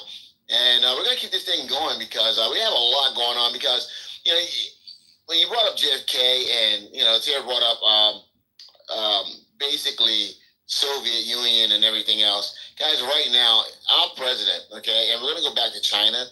Our president right now is down Ukraine's throat, trying to get Ukraine to concede Crimea to Russia. Pretty much, and concede other territories as well. Pretty much that makes, if they were to listen to Trump and concede, it would pretty much make Ukraine insolvent. It pretty much gets rid of Ukraine, all right? But that's what he's pushing for. He's pushing to reward Russia for the invasion, their aggression against Ukraine. All right. And so right now, as we speak, the Russian as they said, speaking and say, hey, we want peace and we're looking for a peace deal, they are bombing the hell out of Kiev. Okay? That's the Ukrainian capital, which is far away, all right, from any of the disputed territories. They're bombing and droning. They're doing bomb attacks, and drone attacks, okay, missile attacks and drone attacks right now in Kiev, okay, hurting civilians. All right, that's, once again, we're in the middle of quote-unquote peace negotiations, and they go away from the war zone and go to the capital of Kiev and bomb them with missiles and drones. But yet, our president is saying that, the Russians want peace, but Zelensky doesn't. While the Russians are bombing Kiev right now and drone attacking Is that Kiev. Trump's fault too? No, what's Trump's fault is the messaging that Trump's putting out there. Oh. All right. All right, and the fact, and then one second. What started under Biden. Yep. Yeah, I get that, but here's the thing, and the fact that he's trying to get Kiev. He wants them to see Crimea and other territories. All right, so Russia goes in and Russia walks out with territory. What does Ukraine walks away with? Nothing. With the peace. It's all our damn money. Yeah. So that's where we are with this. So that's what's happening right now, guys, as we speak. That's going on, the bombing over there, as well as when you also going back, China is rubbing their nose. They posted out there, tweeted out there, Trump chicken out. Over 150 million views. Okay, they put the photograph. They showed Trump. It's like they put these memes out and it said Trump chickened out, and over 150 views. And now Trump chicken out is going viral in China and all over the world. And that's the Chinese, pretty much, guys. Once again, Trump has not sat down with the Chinese. If anyone said that the Chinese have sat down with Trump or started opening up negotiations with Trump, they're lying. That hasn't happened. The Chinese have not responded. Trump has been begging the Chinese to respond. The Chinese haven't responded. He's been upping the tariffs to try to get the Chinese to respond. The Chinese haven't responded as of yet. The only response China has done is said to other countries that if you guys make any trade deals that is harmful to China with the U.S., that they would be dealt with. China's been the grown up in the room. They've been the grown up in the room. Trump has been yelling, screaming, and everything else. And finally today, he was like, my bad. We're going to work this out. We're going to do it. That's too much. He now, like I said earlier, it's like he's negotiating with himself. He tried to get China to come to the table. China refused to come to the table. It appears now that Trump is trying to negotiate with himself. That's where we are. But China right now, as it stands, folks, they're out there having a fun time. They're laughing, and they're out there tweeting that Trump chickened out and is going viral. Trump blink and propaganda. John, you talk like that makes you horny, honey, buddy. Like that doesn't make me horny. My man, please mute up. All right, you're not a main part of the show. So happy. No, so happy. No, actually, Cindy, it didn't make me happy. Okay, I'm delivering the news. I'm sorry. I'm not delivering somberly. I'm not. Okay, fine. Just move any way you want. It's your room. Let me ask you a question. How do you know who's talking to who behind the scenes? Are you in the White House? I'm not in the White House. No, Cindy, I haven't. But once again, but you're saying. Okay, here we go, Cindy. Confidence. Cindy, I'll tell you why. Because they came out today. They came out today and said, we're starting talks with China. One person said that. The other person came out and said, no, we're not. We haven't started talks with China. Then they said, we're going to work something out. We're going to start off with low-level talks. Okay, this is all out there. This is playing out in the public. China, and this is all coming from one side, the Trump administration. The Chinese administration right now.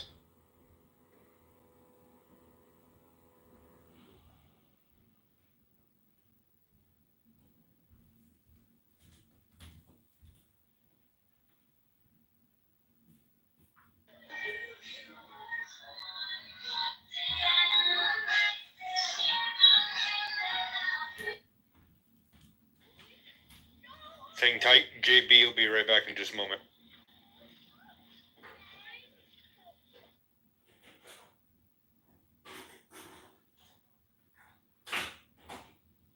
Are we able to like communicate in between us while we're waiting, or?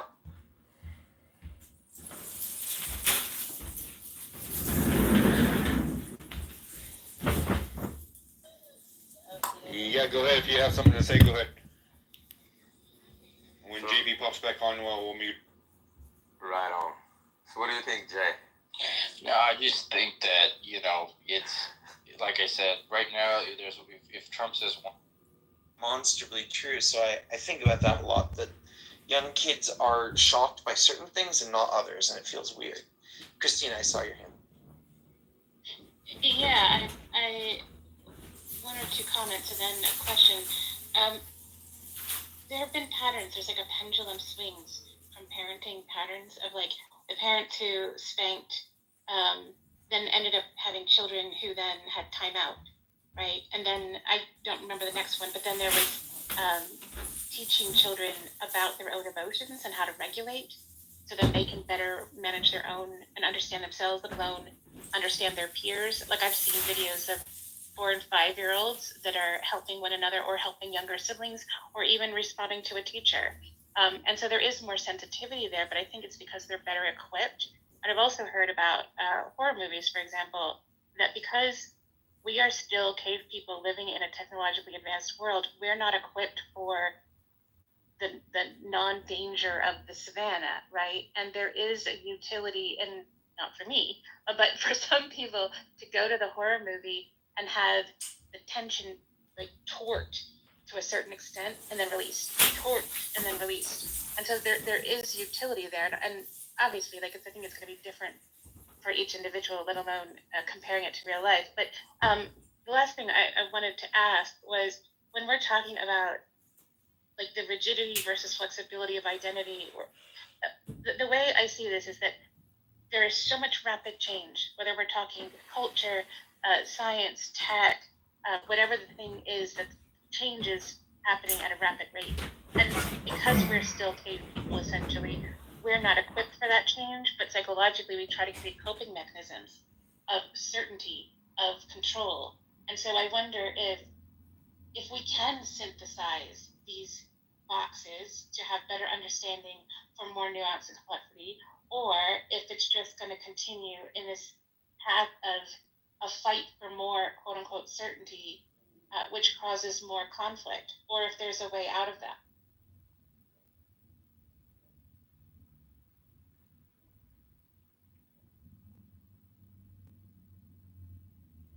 Yeah, I think there is this line of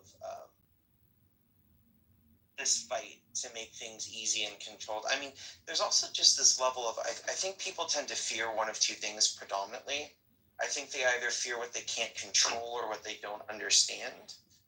And I think there's a lot of truth to that people get very terrified of either. I don't get it, that's scary to me. I think of like, I have family member that, they're very technophobic and they're just terrified of anything with a computer. And then there are other people that feel like, if I can't control it, so I'm really terrified of economics or disease or something else. And I think part of that, especially for people, let's say that they are a little more concerned about things they don't understand or not getting the world, it makes sense that they'd want to try and make things as simple to digest. And then, of course, the opposite, those people that fear what they can't control, they're going to want to make other people live in that same way. And maybe sometimes there's a kind of toxic mix where you have both, right? I want to both understand everything and make it simple like I have, and then I want to control everyone else to live as simply as I want it to be. That seems like a recipe for disaster.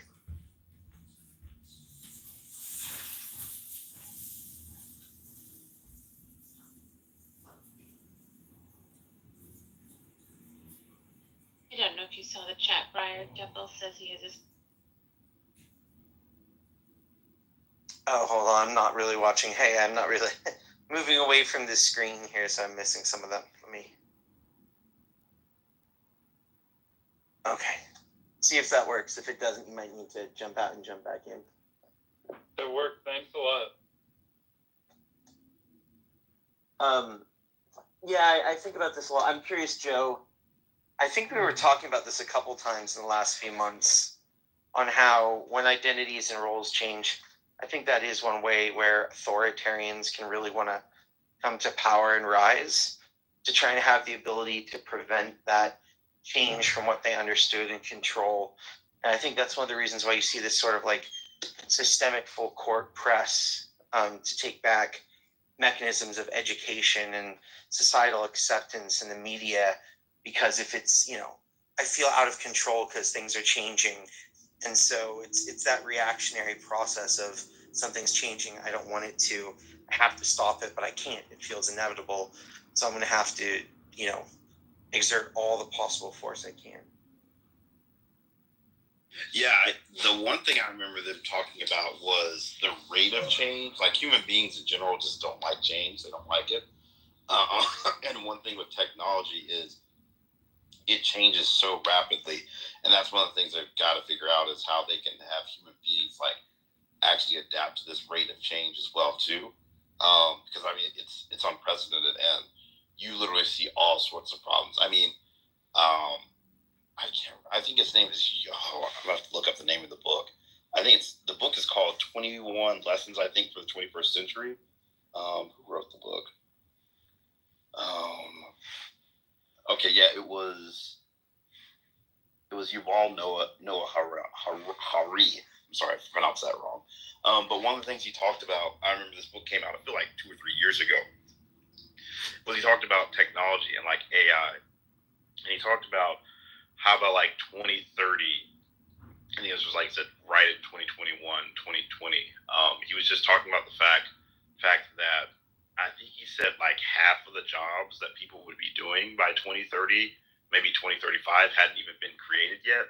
And I was like, that's wild to think about when you think about like what human history has been as far as like jobs and technology and what people have done historically versus how quickly something can be a viable form of employment one day, and then a few years later not be viable at all, and just how human beings are going to deal with that. And I think that's part of what you're seeing with a lot in the West right now is people not really coping well with sort of the changes. I guess you could argue for the world, and that's why you're seeing sort of the blowback against globalization and some of the nostalgia is people not liking that change and seeking out an authoritarian or a strongman, someone to sort of make things that the world sort of feels out of control right now, sort of make it make sense and make it feel safe and make it feel normal again.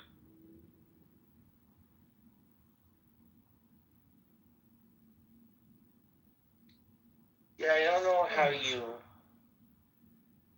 you kind of square this this desire for comfort and what we know with things inevitably changing. I mean, I think of it a lot, this whole conversation about manufacturing, right? And the whole world fighting about who should manufacture where. Whatever this stat is, I know I'm always off by a little bit, but it's like 75% of people think America should have more manufacturing. 65% or something like that think it would cause a benefit for them. Something like 6% or less of people work in manufacturing, and only 2% of people that don't would like a job in manufacturing and think they'd be better off with one. So it's very weird that nobody thinks they should go into manufacturing or wants to, but everybody thinks somebody else should and they would be better off, and we all would be better off if they do. And I think that's that. I'm caught between a couple different mindsets. If they think they're going to get a benefit, but they don't want to do it. It's kind of like, most people would like some sort of safety provided for them, but they don't want to be the one enforcing safety in their communities. And it's kind of like that line, but also I wonder if it's just that people feel like they understand this. Like they feel like they get this and they want this and they feel like this should be happening. I wonder what's going to happen with, technological change. I mean, if you look at, I had a historian friend once tell me, if you look at the way people lived in 1200 and the way people lived in 1500, most of the change just came from weather. Like the way of life didn't change. They weren't farming in drastically different ways. They didn't have like different metal. It was like, you know, mostly weather and maybe a slightly different church. But even most people didn't go to church. That's a huge misnomer. Like most people were nowhere near a church and didn't interact with it that much. So, you know, the average person, hundreds of years would go by, multiple generations, where father, son, mother, daughter, you know, all this stuff, it would just be passing on what we do. Sustainability was the primary goal. And then it's kind of funny because I don't think we talk about this part about technology because we're so deep in it. We can't, it feels that kind of realist mentality, like this is just the way it is. But technology really, once it starts advancing, rapidly changes itself and advance our society. That's like you have to try and strap on. Like you better grab on for dear life and try and survive because it's going to push forward. But I think part of this, like, you know, things advancing and pushing forward is that change is so rapid, like you said. Like if you look at how people lived in the 50s versus now, it's very different. But if I look within my lifetime, like the 80s versus now, you know, like something as stupid as but profoundly significant, like I was trying to explain what a payphone was to somebody. And, you know, you start feeling like this old, I'm thinking, God, this is how my parents, my grandparents felt. But like my great-great-grandparents wouldn't have had anything like that to say. It's like we had roads, we had streets, you know, you were a farmer, you were a carpenter, and we learned the same skill sets. And so with this kind of rapid change within your lifetime, you can see societies completely reorient. And I think that must do something to our sense of stability and grounding and just everything that, you know, within my own lifetime, like the way life is now to when I was a kid has completely changed. But imagine what's going to be like when I'm like an old person. I mean, in my lifetime, I'll probably see 3 or 4 kind of generational shifts. And, you know, before our generation was like hundreds of years, you know what I mean? And I wonder what kind of cognitive cost this, or emotional, just kind of like what it means to be a person is going to have. If I could, the last part, I'm not sure. Yes, things will change a lot. But to your earlier point, when you began your submission about people advocating for more of something in their society, but maybe not enthusiastically wanting to sign up to do it themselves. I mean, I may be a contrarian because I'm willing to sign up for some difficult or dirty jobs if the salary was compensatory with my other roles, let's say. But I think I just wanted to steelman being able to both advocate for more of something in your without necessarily wanting to do it. You mentioned sort of security. I think, yeah, obviously, like people want, especially women, for instance, may want more police, may want more trash men if they live somewhere that's dirty, but, you know, just might physically not feel like they're as specialized or advantageous for a role, that they still want more of that service or product or part of the economy in their society. And I think manufacturing specifically, to me, the biggest argument is a national security one, much more than you know, is this my passion in life to work in a factory, you know, work in a steel factory or something. Just out of curiosity, Double, like, so you're saying, I don't know what you do right now, but I'm assuming some sort of white collar job. So you'd be willing to go like work in a factory for the right pay? Yeah, for like, you know, $250,000 a year, I'd do some hard factory job for sure. Oh, okay. And so I would do it enthusiastically, and I would also, you know, I'm a tech pro basically, so I would want to push automation and high tech, you know, aspects of that as much as I possibly could. See, that's the paradox right there, Joe, right? Is that so many people are like, if factory jobs paid as much as some of the most, like the top 1% of incomes, I would do it. I mean, I think at any job at which you're paying $250,000 a year, and then, you know, the second caveat, and then if a lot of the difficult parts are automated where I don't have to do it, but, would one want to sit there at an assembly line and grab a Torx wrench and turn 3 times every 5 seconds, 8 hours a day? Let alone, like, if we look at internationally, would you do that for $250,000? Would you do that 6 days a week for 9 hours a day? Sit there with a wrench in hand and turn it. You have $250,000 and you have 1 day off a week to go enjoy that $250,000.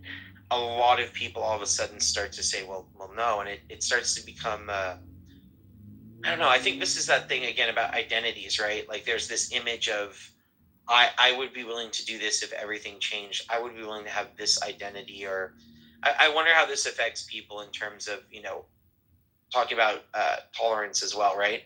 I would completely tolerate that because obviously Double's not like I'm lining up to be at a factory. I mean, if they let me do it for $35,000, I'd be tempted because it's such great work.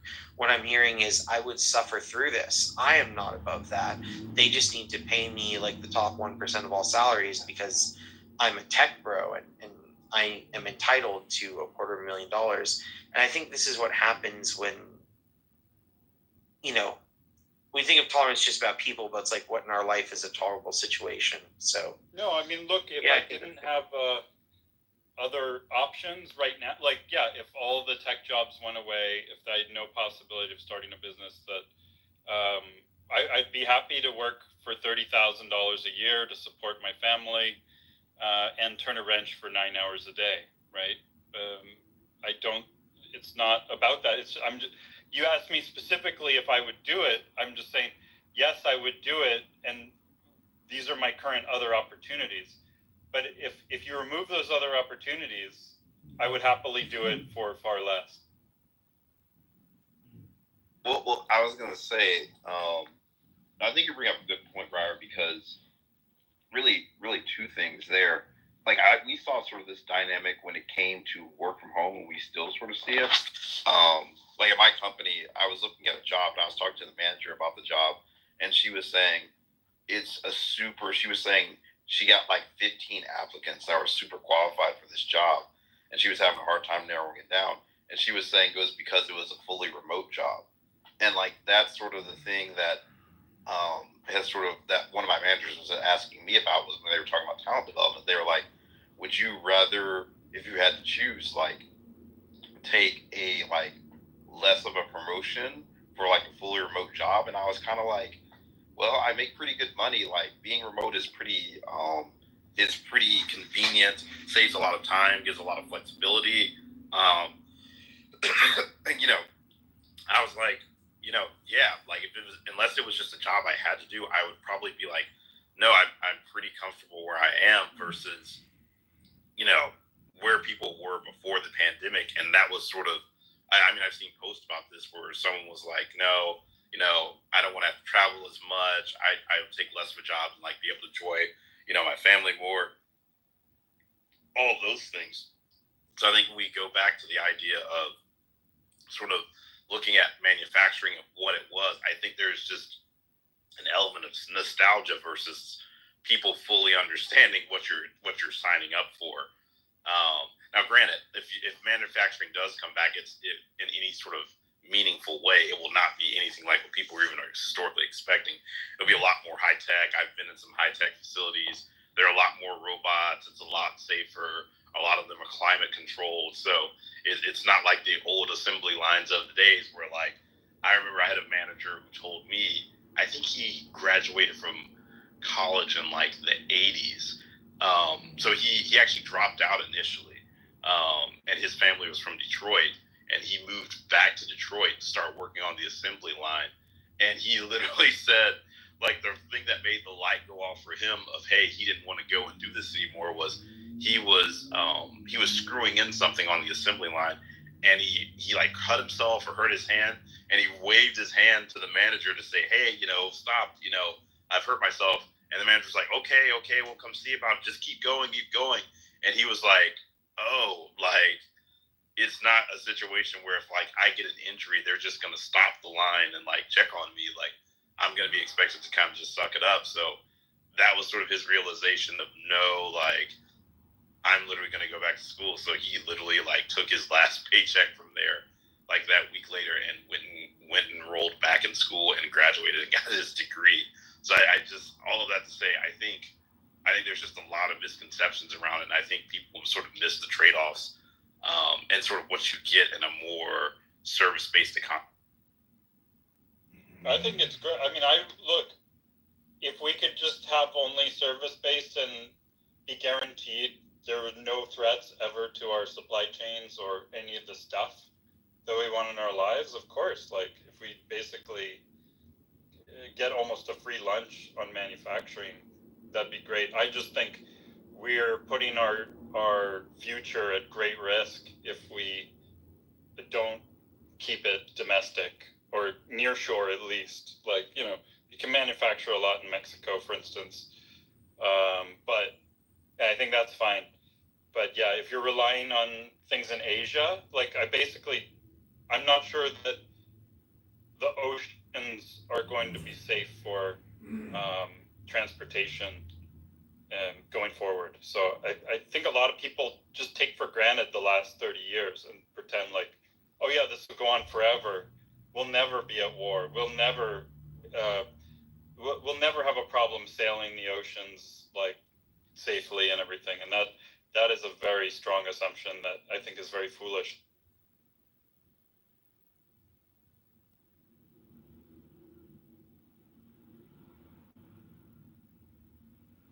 Yeah, I think there's this desire that most people have to have life organized in a certain way, but not to do that themselves. But we want things organized that way because I think a lot of times I say we, and I know I actually think it's something I should stop doing. A lot of people mention that. It's a good point.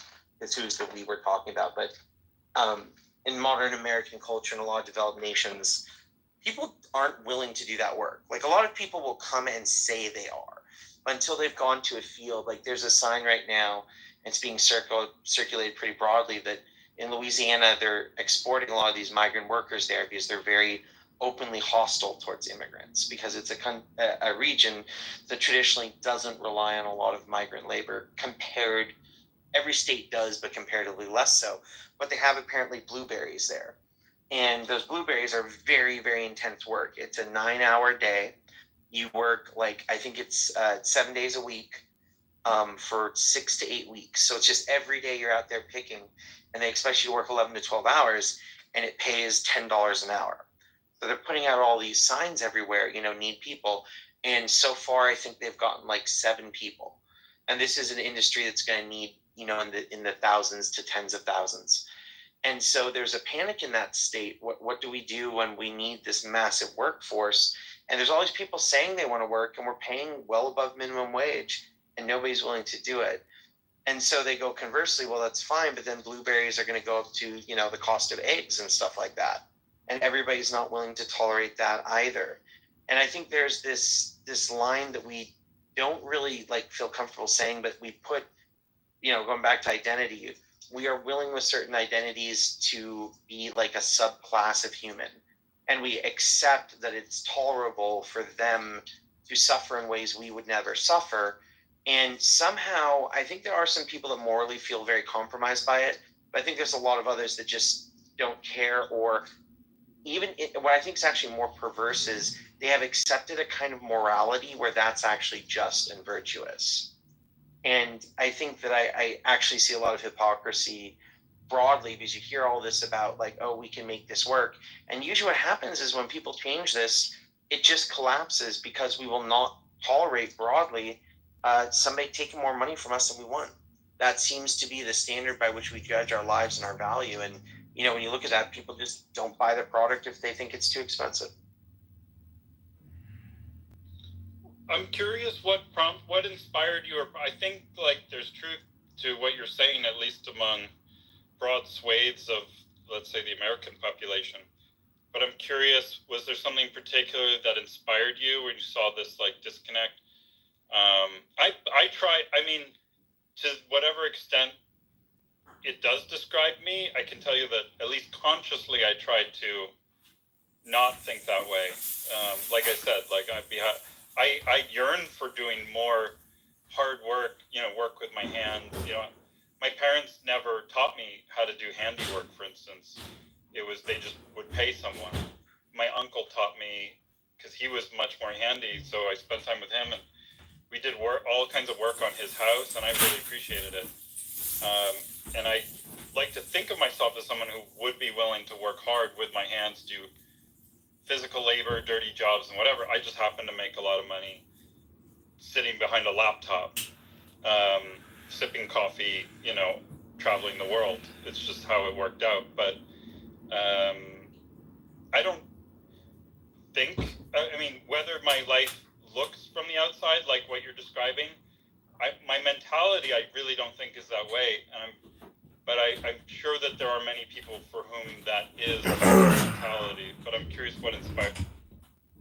Wait, double. So would you be willing? You'd be willing to give up your lifestyle, and I guess also caveat it with, you'd be willing to not experience, so. Or a Rasul or a Nabi. So is your position that the Nabi or the Rasul would basically have absolute ilm al-ghaib? Or with regards to knowledge, what's the... That would make the country that I feel fealty to be more secure for the long term, so my kids can be secure in their lives and everything for the long term. I am okay with policies that adjust the economy such that the blueberries cost 4 times as much and whatever, so that things are secure versus, and then whatever. I'm for things that would push me towards then needing to work physical labor in a factory or whatever directionally versus and I'm willing to do it myself. I'm starting to look at what manufacturing jobs might there be, because I think that's the future, especially robotics and all this stuff. It's not just, I've been building apps, been building websites, but I think please don't scroll. I'm moving towards automation, physical automation, robotics, etc. And I'm really getting much more interested in material science. Just one thing I want to... Please don't scroll. I'm just trying to become a big content creator one day, but I have no supporters. So if you have the chance... Broad, but to just for the people that are coming in, 3 or 4 times in the last couple of days, the paradox, one was in Steve's room, and it was Yeah, I think they expected 85, 15. And people were either struggling the paradox of intolerance. This week only, all Domino's mini-priced pizzas are 50% off when you order online. That's right, all of them. Pizza... What ends up Welcome happening to Soapbox Interview from SAT SAT Media. I'm Matt's Pizza, and today I'm here. I don't like this group of people. I'm going to kill them and order. Joining us now is Illinois Republican co-chair Aaron Del Mar. People, I have to. All Republicans in Illinois were given an opportunity to join the Illinois. Karl Popper's. Joining us live on set is the Palatine Township Republican. Nazism and fascism. Being the most intolerant part of society. So instead, to have this kind of organized structure, we need to say, no, these are our boundaries, and we don't cross them. Here at the April 21st Republican Cook County GOP event, and so they're only letting committee men in, committee people into the event to watch Aaron Del Mar there get inaugurated. Really, it's a shoe-in. But this is in the celebration room in Moretti's. This is Jefferson Park News. And there are these in physics and in society, etc. This is Jefferson Park News. So they're not letting the public into the cosmos are defined, and these two things kind of play with each other, right? Because if we are here there's an argument going on right now in the Supreme Court about whether parents should be able to opt out of their children learning about different people, and that their children should be taught to accept them. So the idea is that the parents are intolerant of this. They're intolerant of an educational system, and they expect the school systems are not tolerating doing all this extra work and accommodation to allow for a child and parent to not like what's being taught, so their kid gets special treatment compared to other kids if they choose. And so it's the line of what sort of intolerance should we accept, what makes a better society. And I think what's happening more and more is that we try and say there are things that are immutable. It's like there's a law or there's a rule or there's something we can always follow. So I think I was just thinking of those two and their intersection and watching different rooms on Clubhouse, which always pop up, and just thinking of how these play. And this is the room where, you know, for people that are more into the poetry side or the storytelling or anything else, we're open to that. But one thing I want to avoid, one thing that I'm intolerant of in this space is as a debate coach, no bad debate here. If you want to do good debate, we can't even do it. We don't have judges at times, so I like to keep it discussing. But yeah, that was the genesis of the room. Kind of giving us a short spiel about I was kind of vibing off of where you were going.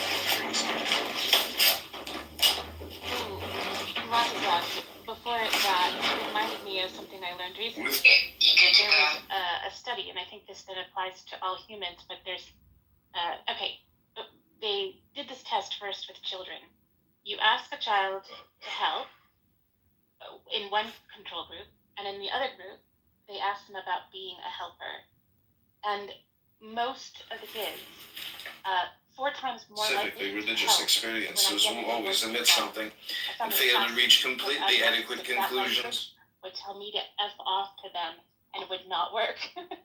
You give me autonomy, I will opt to help before you even ask me, but don't use language like helper. So this was fascinating to me. I do think that, like, there is something inherent to how we understand ourselves and how we interact. However, I think that the ideas of identity have been weaponized, amplified, and divided, which makes it harder to have conversations about these things. But I have been toying with a thought experiment, which I tried to communicate in the chat, about, I read a paper on the internet that talked about how C-suite individuals or anyone with significant kinds of power experiences a kind of quote-unquote brain damage. What happens is that as you climb the ladder, the skills required to do that, empathy, compassion, collaboration, etc., you no longer need those same skills at the top. So those connections in your brain begin to atrophy.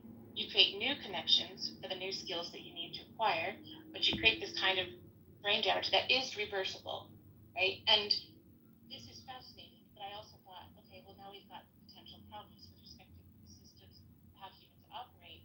How do you account for that? And especially when we're asking people to do cognitive empathy.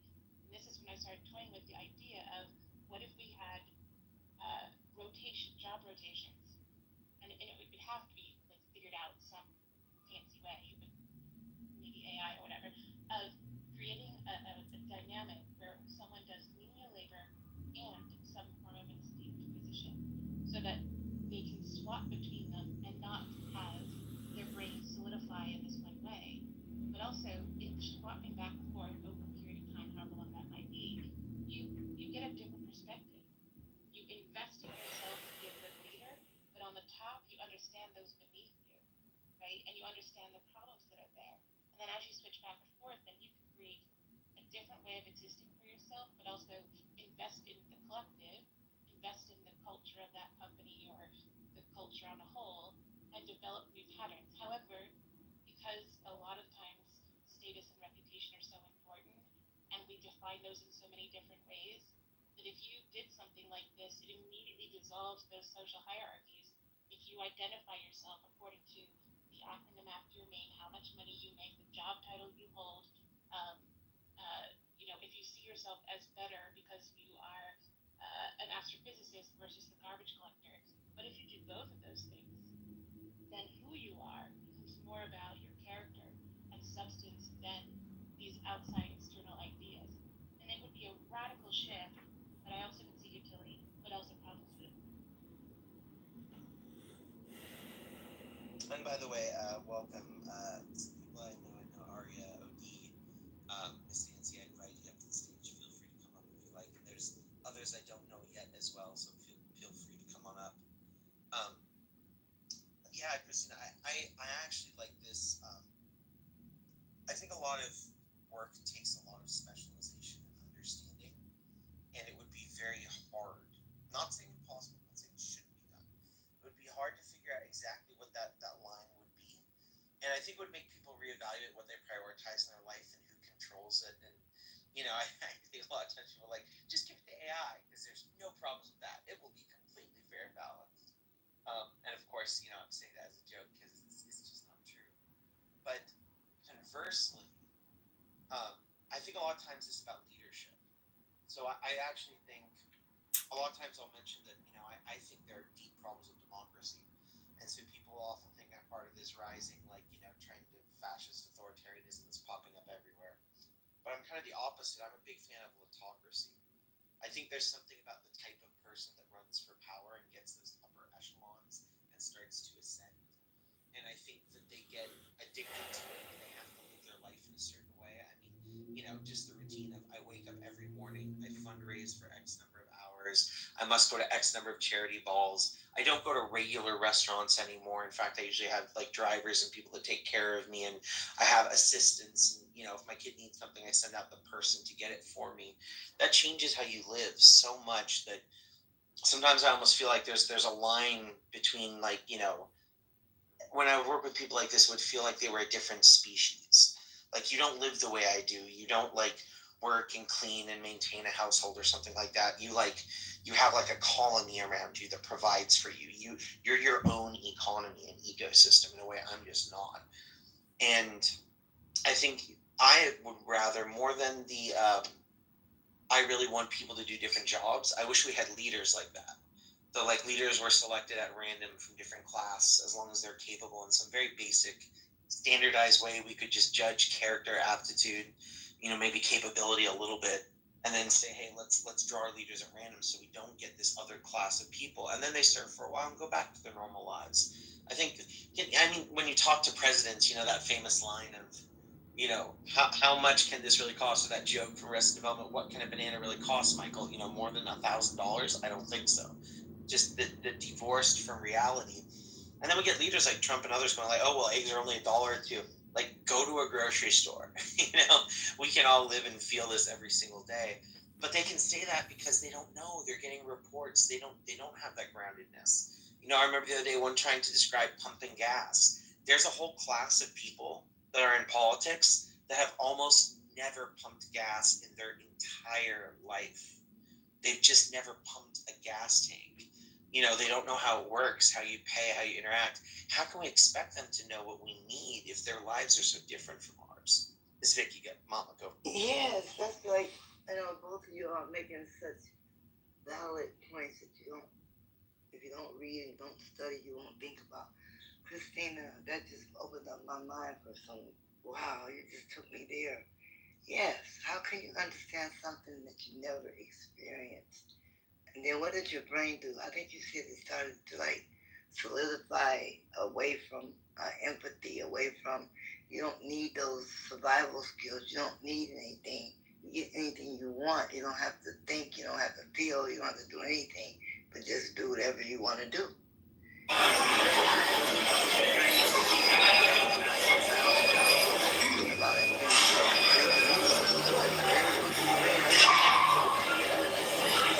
You list some of them.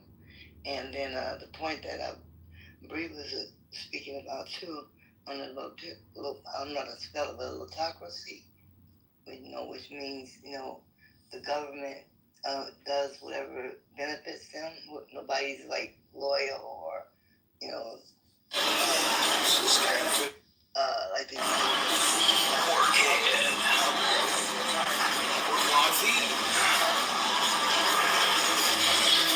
think you mentioned the word autocracy. I don't know how to spell, but I think it's an interesting word. Thank y'all so much for the insight.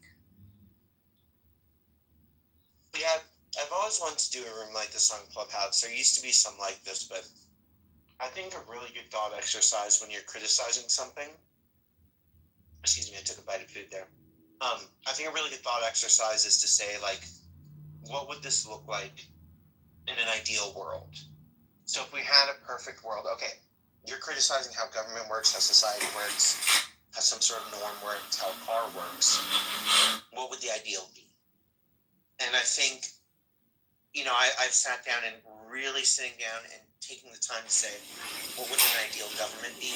What would an ideal society be, an ideal economy? Because usually what we just do is we listen to what somebody else has said. And I think I was talking about this earlier. It's just part of my identity, my character, that I really try not to lump myself in with groups I don't fully agree with. So I've never seen a government that I'm like, yes, that embraces all the ideas I want. I think they're absolutely all flawed. But I think often, I think back to like what type of a society would I want. When I did it, I really felt like a society that forces people into leadership who are capable and then tries to raise its citizenship where they are capable and they can, anybody could step up and be a leader. That's the type of society I'd want to live in. That it was taking serious every child so that they had the capabilities where they could, or at least have that opportunity where they could come to power and try and lead things. And the second level that I really thought about it was like, I think one of the problems with democracy, fascism, any sort of authoritarian oligarchy, one party rule, is that you end up with the people that want to be in power. And a couple, prominent Greek philosophers, I think not the least of which is Aristotle, there's this famous line, those that deserve power seek it the least, and those that desire power the most are least deserving. And so I think we're caught right now in this kind of, eternal struggle of having these corrupt leaders almost everywhere, constantly. And why is this? Like, most teachers I know aren't that corrupt. Most doctors I know aren't that corrupt. How is it that every freaking politician, it feels like, every other one is ending up in jail with all this corruption? And that's because the systems around them encourage that corruption, right? It's not an unnatural response. They're doing something predictable given the nature of the systems around them. And I feel like the only way of really addressing this sort of thing seriously is trying to change the systems at the heart. And I think one of the things that they all have in common is they're letting the people that want power the most go after it. And the idea is, it's this very social Darwinistic idea of, the people that seek power, those are going to be the best people. And the ones that are desperate for it and will do anything to get it, that's the skill we want from a leader. And I think we've gotten the world we deserve from that. And I think you're going to have a different mentality if you're going to try and deal with that. It's just, we can't keep doing the same thing and expecting a different result and then being mad about it. Yeah, that's called lunacy. But there's no perfect, Garden of Eden. But this is what we're supposed to work towards.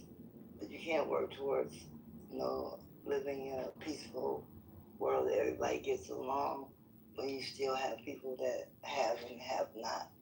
There has to be a medium where people at least have what they need, and they can at least live a humble life without starving and undignified and scrabbling for just a crumb of bread.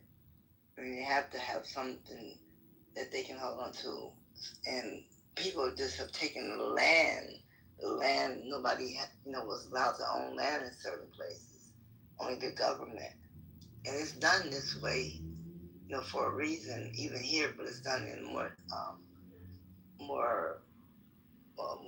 that you really can't see it as much as you can in some countries.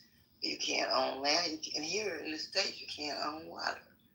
If water runs under someone's land, and that water could sprout up in a well, and it's going under somebody else's land, there's going to be a big fight, a big controversy about it. So people gotta be able to own something, to be able to put a stake down that something belongs to them, and not everything belongs to, the government or the oligarchies and higher ups. I think that's an interesting point because identity extends so far that we create identity around objects, and we I actually haven't thought of this before, but I suppose ownership is a form of identity, right? Like, I'm now saying that this thing exists, but it only exists subject to my rule, and now its identity is defined by my control and not yours, right? So it goes back to that identity solving being about humanity. And it does seem like there's some essential way of as long as we're having some sort of private ownership and property, it's really saying the identity of this object, thing, concept, whatever, it's now intrinsically linked to me and can't be separated. So maybe these same problems of identity start to play back into ownership. And again, what will we tolerate on who owns the thing and can have?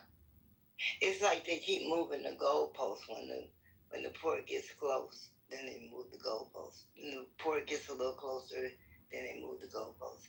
Then they move the goalposts. Well, you owe this because you borrowed this. Then you can never stop paying me for that because now, it's like it's never enough. You have to let people have, you know, a way to be comfortable. Even if they live in humility, they still have to have the things that they need. And that's what the point is. And if you own something and my water can't cross your land because you can't own it because it's coming from my land, or if a bird drops a seed on your crop over by my crop, now I'm growing your crop. I mean, it just gets to be where we're supposed to be stewards of this land, of this country, of this earth. And we have to learn how to do that without all of this and letting people that have no idea, no clue, no spirituality, just come and just step up and take charge. And that's what's happening. They just stepping up and taking charge. And the humble, we just sit there like, what are we going to do? And have conversations with no power. And just a quick welcome to so many friends and people I know and recognize, and some that I don't yet know that well. Feel free to come on up here and, you know, share and talk. That's the whole reason this place exists. And one thing that I really appreciate is that I think there's a way of talking about this to try and win something. But I think having a conversation that's genuinely centered around like an empathy and care, it actually exposes how hard this is, because, you know, I think a lot of this I'm starting to notice through this conversation is consistently coming back to how much work something takes. And that, you know, we're finite creatures. We're all going to die, spoiler alert. And, you know, given that we only have so much time and energy and only so much life, how much work are we willing to do to have this kind of nuanced, fully fledged out world where everybody's getting their needs met, and at the same time they're not rigid in their identities, and we can understand and can't understand, and, you know, we're tolerating just the right things but not too much. It's hard. It's like legitimately hard. It's not just a hard problem that you can dissolve simply. And so I think that makes some people want to run from the problem. Like, solving the problem is avoiding it. I don't know. I mean, I think sometimes it's almost an act of cowardness that we want a quick and easy answer. I think most of these things don't have that. At least that's been my experience in life. And I think sometimes we're, for the sake of quick and easy, we'll take something that actually makes our life worse, which is, it feels like a paradox in and of itself. Christine, I saw you jump in. Yeah, and in attempting to understand everything that's happening in the world, more specifically in the U.S. and so on, I have been exploring the topic of cognitive empathy. I remember reading a study some years ago that said those who have a preference for hierarchies have reduced cognitive empathy, and this got me down a path. Well, then how do we? I don't think you can make people do anything, right? And I started really exploring cognitive empathy because there's usually a judgment that comes from even the title of that study, right? But when I started to explore the idea of cognitive empathy, there usually is a selfish component, because the ones who prefer social hierarchies, for example, if they do cognitive empathy, it dissolves the hierarchy. So they have to maintain the hierarchy to maintain the status and reputation, right? And if we can recognize that, this isn't necessarily a moral thing, although I would prefer not to have them. This can be just a human thing, because if you find all of the reasons why humans do the effort of cognitive empathy, because it's not the kind where like one person yawns and you yawn too. This is the stuff that requires you to actually put yourself in their shoes, not yourself in their shoes, but trying to see through their eyes, right? That requires a lot of effort and a lot of work. But if we can recognize that the humans are incentivized by, I'll use the word selfish, but that doesn't necessarily mean it's a judgment, more like it's self-oriented reason, right? Then we can recognize, okay, well then how do we plug into each of those, almost social engineering, like figuring out, okay, if this is the motivation, and we recognize the need for cognitive empathy, then how do we provide the motivation for this person who's going to have this kind of motivation to do it, and this other kind, right? Rather than it becoming, because I don't know that there is such a thing as an altruistic cognitive empathy, right? I think we all have ideas of who we are, reasons why we do it, but it's not necessarily altruistic. It comes back to us.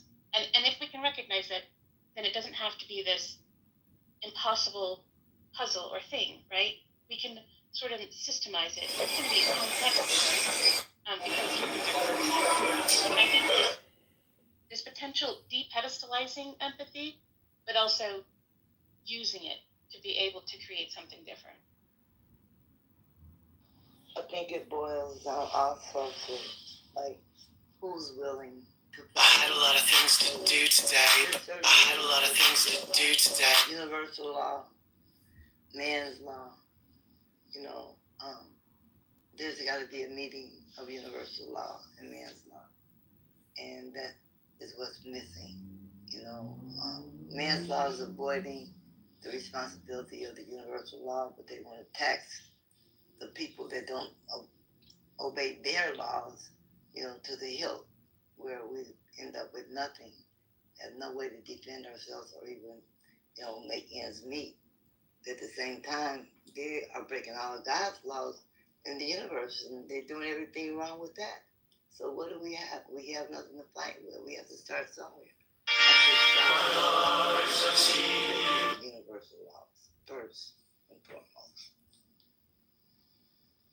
I mean, Mama, I think I've only heard one piece of poetry, and I mentioned how I struggle with poetry and lyrics, but you have the power to move people, to make them feel something. And for some people, that is the on-ramp to getting to cognitive empathy. You don't know necessarily who it is or what's going to fit their specific lock, but you have something that can do that. Well, do I know what it is? Thank you. I appreciate it. I have to be conscious of it now. Start paying attention to what I'm saying. Sometimes it just comes from inspiration, like you and Bria have inspired today. I was even thinking about, just to be around people that elevate your thoughts. That's so great. Just even have your thoughts elevated. Because like I always thought and wondered how, I never could understand. Most people cannot,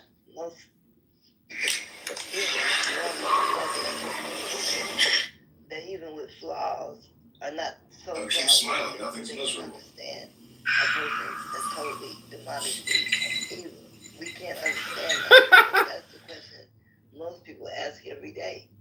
They see things on just the regular television shows. It's always like this new show that's out.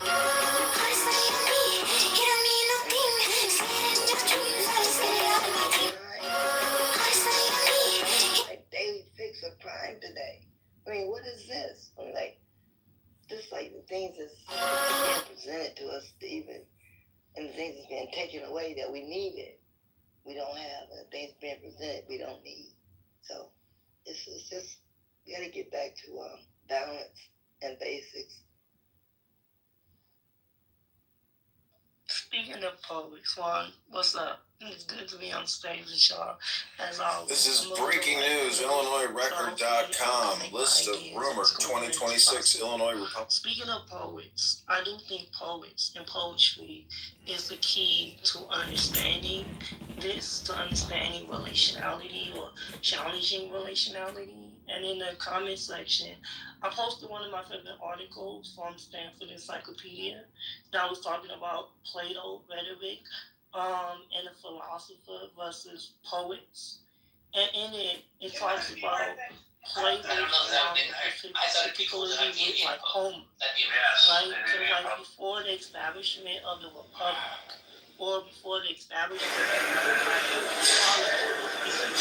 of politics, is nothing but the Greek word for police or something like that. That just means city-state. Before that, the way people related to each other was with the narratives they told each other about their gods or their deities. Be it because me and you both belong to the house of Hercules, or because me and you both belong to the house of Dionysus, right? And what tied us together is not necessarily a political body or our relationship to a particular geographic location.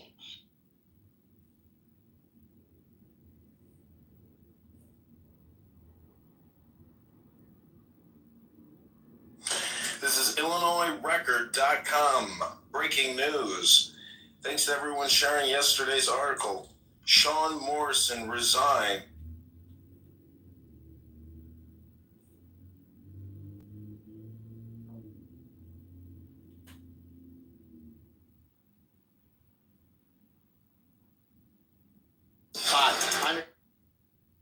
Okay, we are here at the April 21st Republican Cook County GOP event, and so they're only letting committee members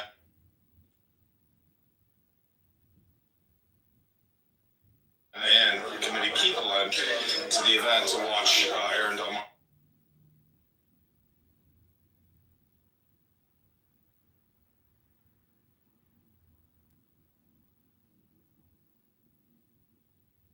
Are there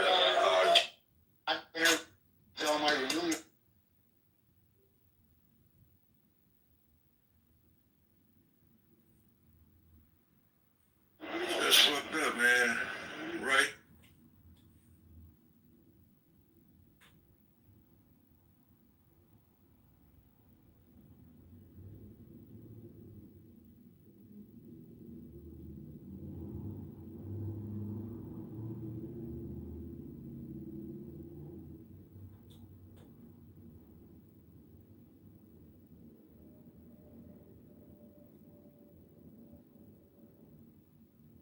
בני ישראל הבאים מצרימה את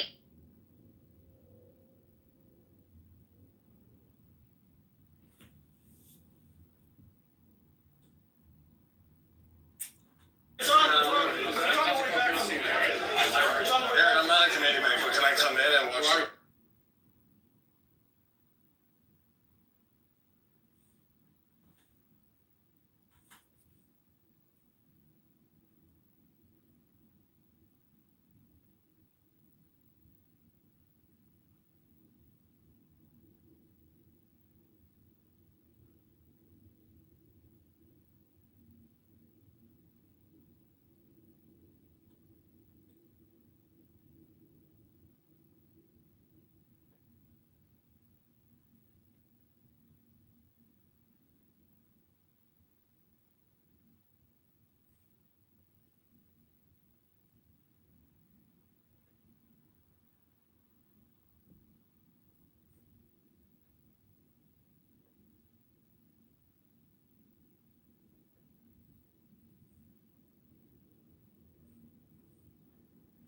I'm in and watch. I'm John. I'm in and watch. Kind of giving us a short spiel about I'm in and watch.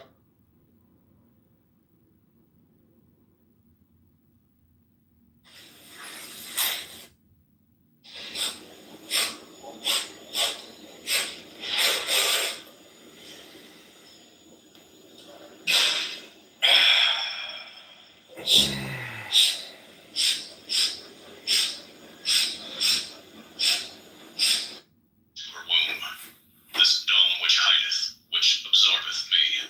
This is the night wherein I am lost, the love through which It is. There is a third level. You're only talking about fund structure though. The Chuang continued.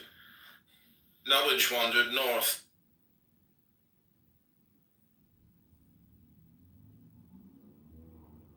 Listen to all these rooms. All these debate rooms are just roast rooms. Yeah. It's when the funniest shit comes out.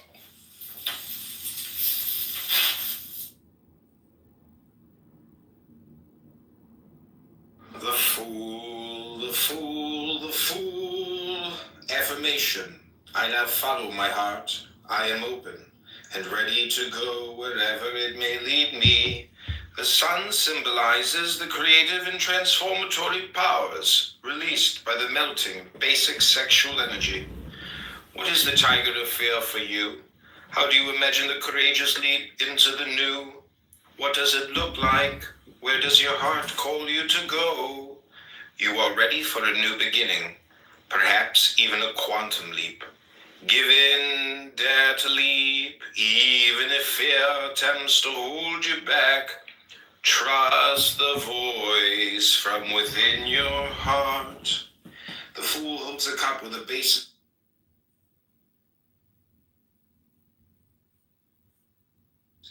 Is deception. The second one is nonsense because you're saying Assalamu what's alaikum. up? No, I just want to say I don't even buy this principle that like we could act out something that's, let's say, evil, malicious, or let's just say some sort of vice if it brings about like some greater. They want to help shape the new world order. This is a task.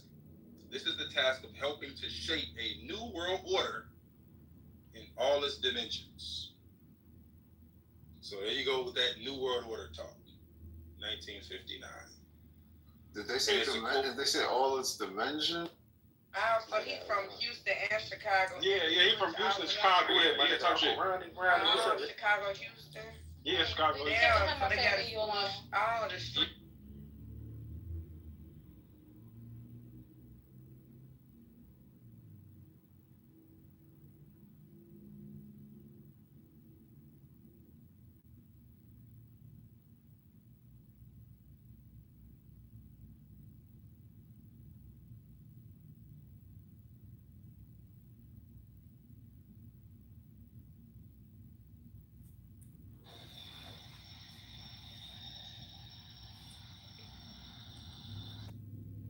Because I think I'm gonna have this problem with everybody. Yeah. So I don't even own. How is it possible? You understand? Me, I just mind my business. I keep it pushing because I listen to my intuition. And when them spirits start popping them shits in my ear, baby. We even blink the fucking eye. She's a chief. Yeah. Yeah, So, I think what I'm this saying was. is really hard to let go unless into black people's dreams and then instigate problems, just like a true. No, I go in there just because they have the most dominant American rooms, and so I go in there expected to be treated just like an American, and they'll just be like, "Get out of here, white boy," and then kick you. And then sometimes they're like, "You kiss my big black dick, motherfucker." Please don't scroll. I'm just trying to become a big content creator one day, but I have no treat black people like that. We're not like day, but I get out of here. but Treat everyone with respect. So they're different, and then they tend to talk about their color and what white people have done. And I tell them, I'm like, okay,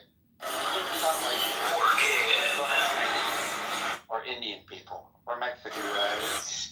They don't care how you feel. There's Russian people. And how you there's Italians. There's the whole fucking world's out there, and you blame white people. It's like, come on. Like the richest person of in the Midwest is like Michael Jordan. I grew up with him in Washington, in Chicago. We don't. People in the U.S. that are successful, they don't make excuses. Why? They just move. The most successful people on the planet don't make excuses for themselves. Sure. They move. They move on. They do what they have to do, and that's how winning is done.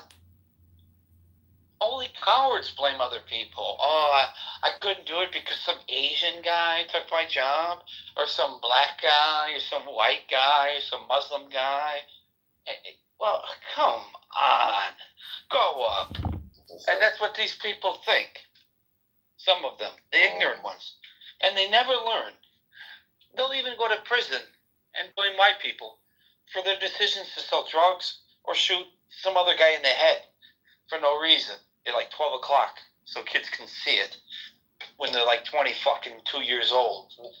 And we got gangs that have 55,000 members in Chicago, all black, and they want to blame white people for the formation of what? A gang? It's stupid. And we're done with it, so we move away from them. I love black people, but I hate ghetto people. Okay. Now I get your whole ideology about this whole black and white thingy. is that you don't hate black people, but then the ghetto people are actually causing more harm than good. So whether a black person or a white person has all the rights in the world to not just like ghetto people, not just because you're black, man, because you think like an animal. So I don't fuck with you. And it's not about your color or where you're from. It's just how you think and how you interact with the world around you before you start thinking about color. My biggest problem is I've had black girlfriends. I mean, in real life, none of this bullshit. I don't fall for women. That would be stupid. In real life, because I grew up, half my neighborhood's black, half white. It's like South Africa shit, almost. So it wasn't a big deal. So these people out here trying to make it a big deal. Like, fuck. Like, they don't understand. Like, yeah, I grew up with black people. What do you think? Call a lawyer? The fuck? Like, they whoop your ass and shit for your bicycle and stuff. You gotta learn how to fight, bro. I ran faster than half of them. I danced, I boxed, all that shit. And then I ought to even rap battle them. Because I'm like, you ain't like Eminem almost. Because if you grow up in a black neighborhood and you're white, they say, you're not as athletic as us. You can't jump, right? White men can't jump. Yeah, they say you're not as fast as we are. And you're not as so they pick on you if you're white. Yes, I understand. They start doing it, and then when you respond, then they play victim. Like, oh, now you're trying to be. So the blacks will pick on you, and say you got white privilege. I'm like, I go to the same shitty school you do, but then they don't make you fuck. Oh, well, your parents got money. I'm like, oh, okay. So it's my parents that are divorcing over fucking money, So you just want to be like, fuck these people.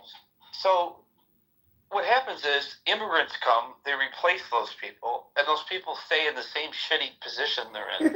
Meanwhile, Mexicans, Hispanics, Nigerians, actual black people from Africa are coming over, doing the jobs that they're like, well, they'll say all these things, but they never procure them or do anything about it. They just are ignorant. And then they're mean to the African immigrants. And it's not about black and white. I want to make that abundantly clear about African Americans or black Americans. They don't even like Africans. They see that as a threat because those men, take care of their families more, generally speaking, and are more religious and whatever. And they commit less crime, and they have real family values. And then they blame white people, and they say, well, you guys, you made us slaves. I'm like, no, actually, people in Africa sold you to slave traders, to a bunch of ignorant rednecks from the South. But anyway, don't let it define you. It's like letting the Jews define the whole bad thing about the Holocaust. They're still around fucking with banks.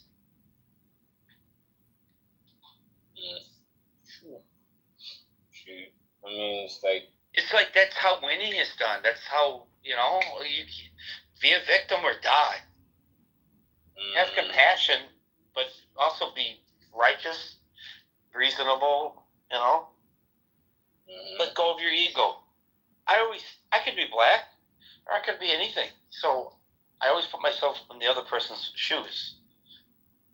Yeah, that's why I actually you to just hear your own opinion, because I was just there trying to know what's going on, trying to balance things. This guy doesn't sound crazy, he knows what he's saying. So. In real life, I really do get along with people better on this app.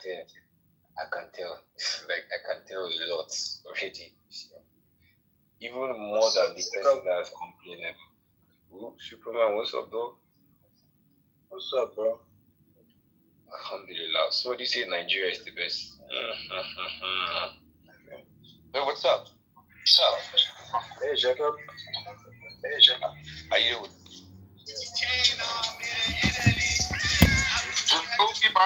Kick him, bro. Kick him out. Yes, big little bitch. Welcome to Toronto. I feel the God, this shit made in Italy.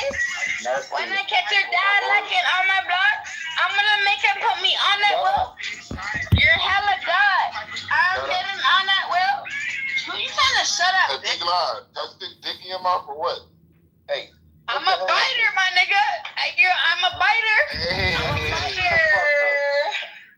I bite everything. You know how you bite corn? You eat corn, that's how I bite shit, bitch. Get the fuck out of here with that shit. Put your dick in your mouth. You're on. I told you. Your mother teach you how to talk I'm like gonna that? try to get a next felon, bitch. That's right. Cool. Sounds educated. I love these some big lies. You're gonna cure cancer over here. I'm about to plunge dick in it. I'm about to fly her out. All right, cool. Go mate and have kids and stuff. Jake, what's wrong with you? I'm just pissed off. What's wrong? I don't know. Not at anybody here. It's my birthday. Is it? My You're going to celebrate it with us right now, big. I'm trying to turn up with you. You mad? Are you dumb? I've been telling my birthday. Oh, no, don't do that. My party's on the 26th. My friends have dogs. So you guys, I bust my lip though. Why did you guys do that? My party's on the 26th. There's no reason for that. Alright, yeah. No, you guys made me hit my phone. My phone just hit my lip. You made my phone hit my lip. It hurts so bad. Alright, what's your address? I want to call somebody. No, you fucking retard. I think big lip, bitch. Oh yeah.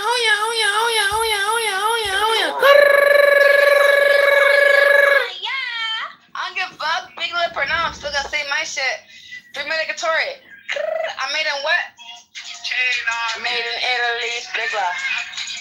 Oh yeah. Premedicatory, made in Italy. Big love, bitch. Big love, bitch. Free joy. Oh yeah.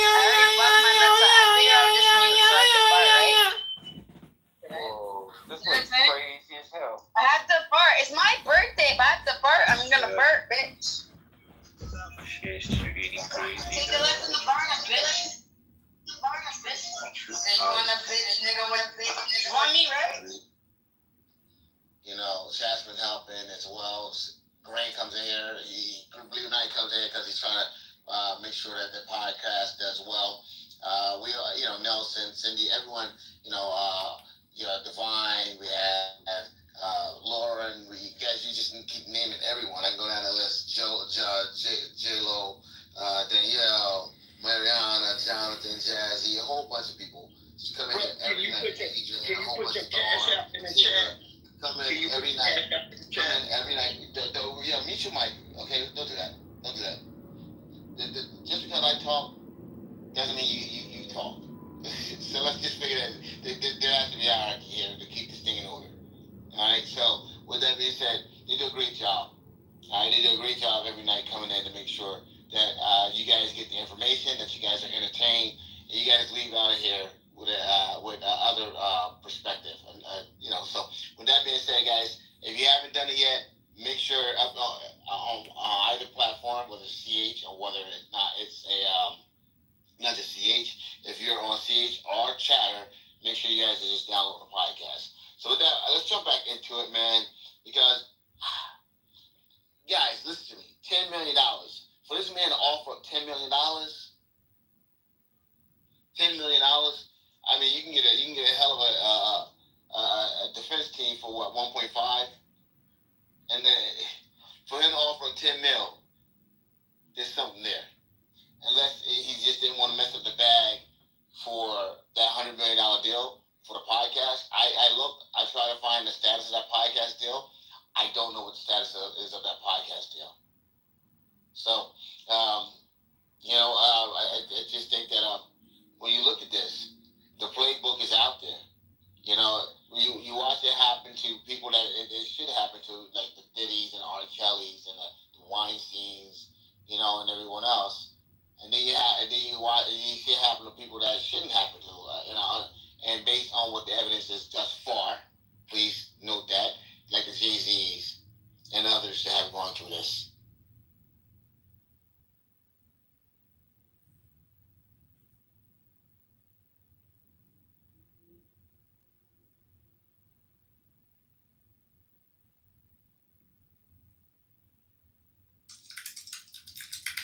Imagine using your skills and experiences to inspire a young mind.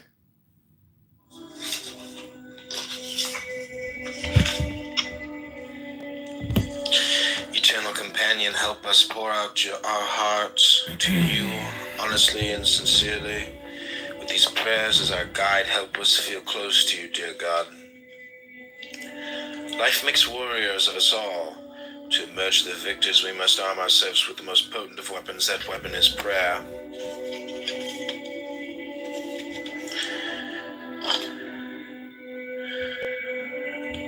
Actions, no place too far. First tell me this, is there some secluded spot in the vicinity where I can go to pray?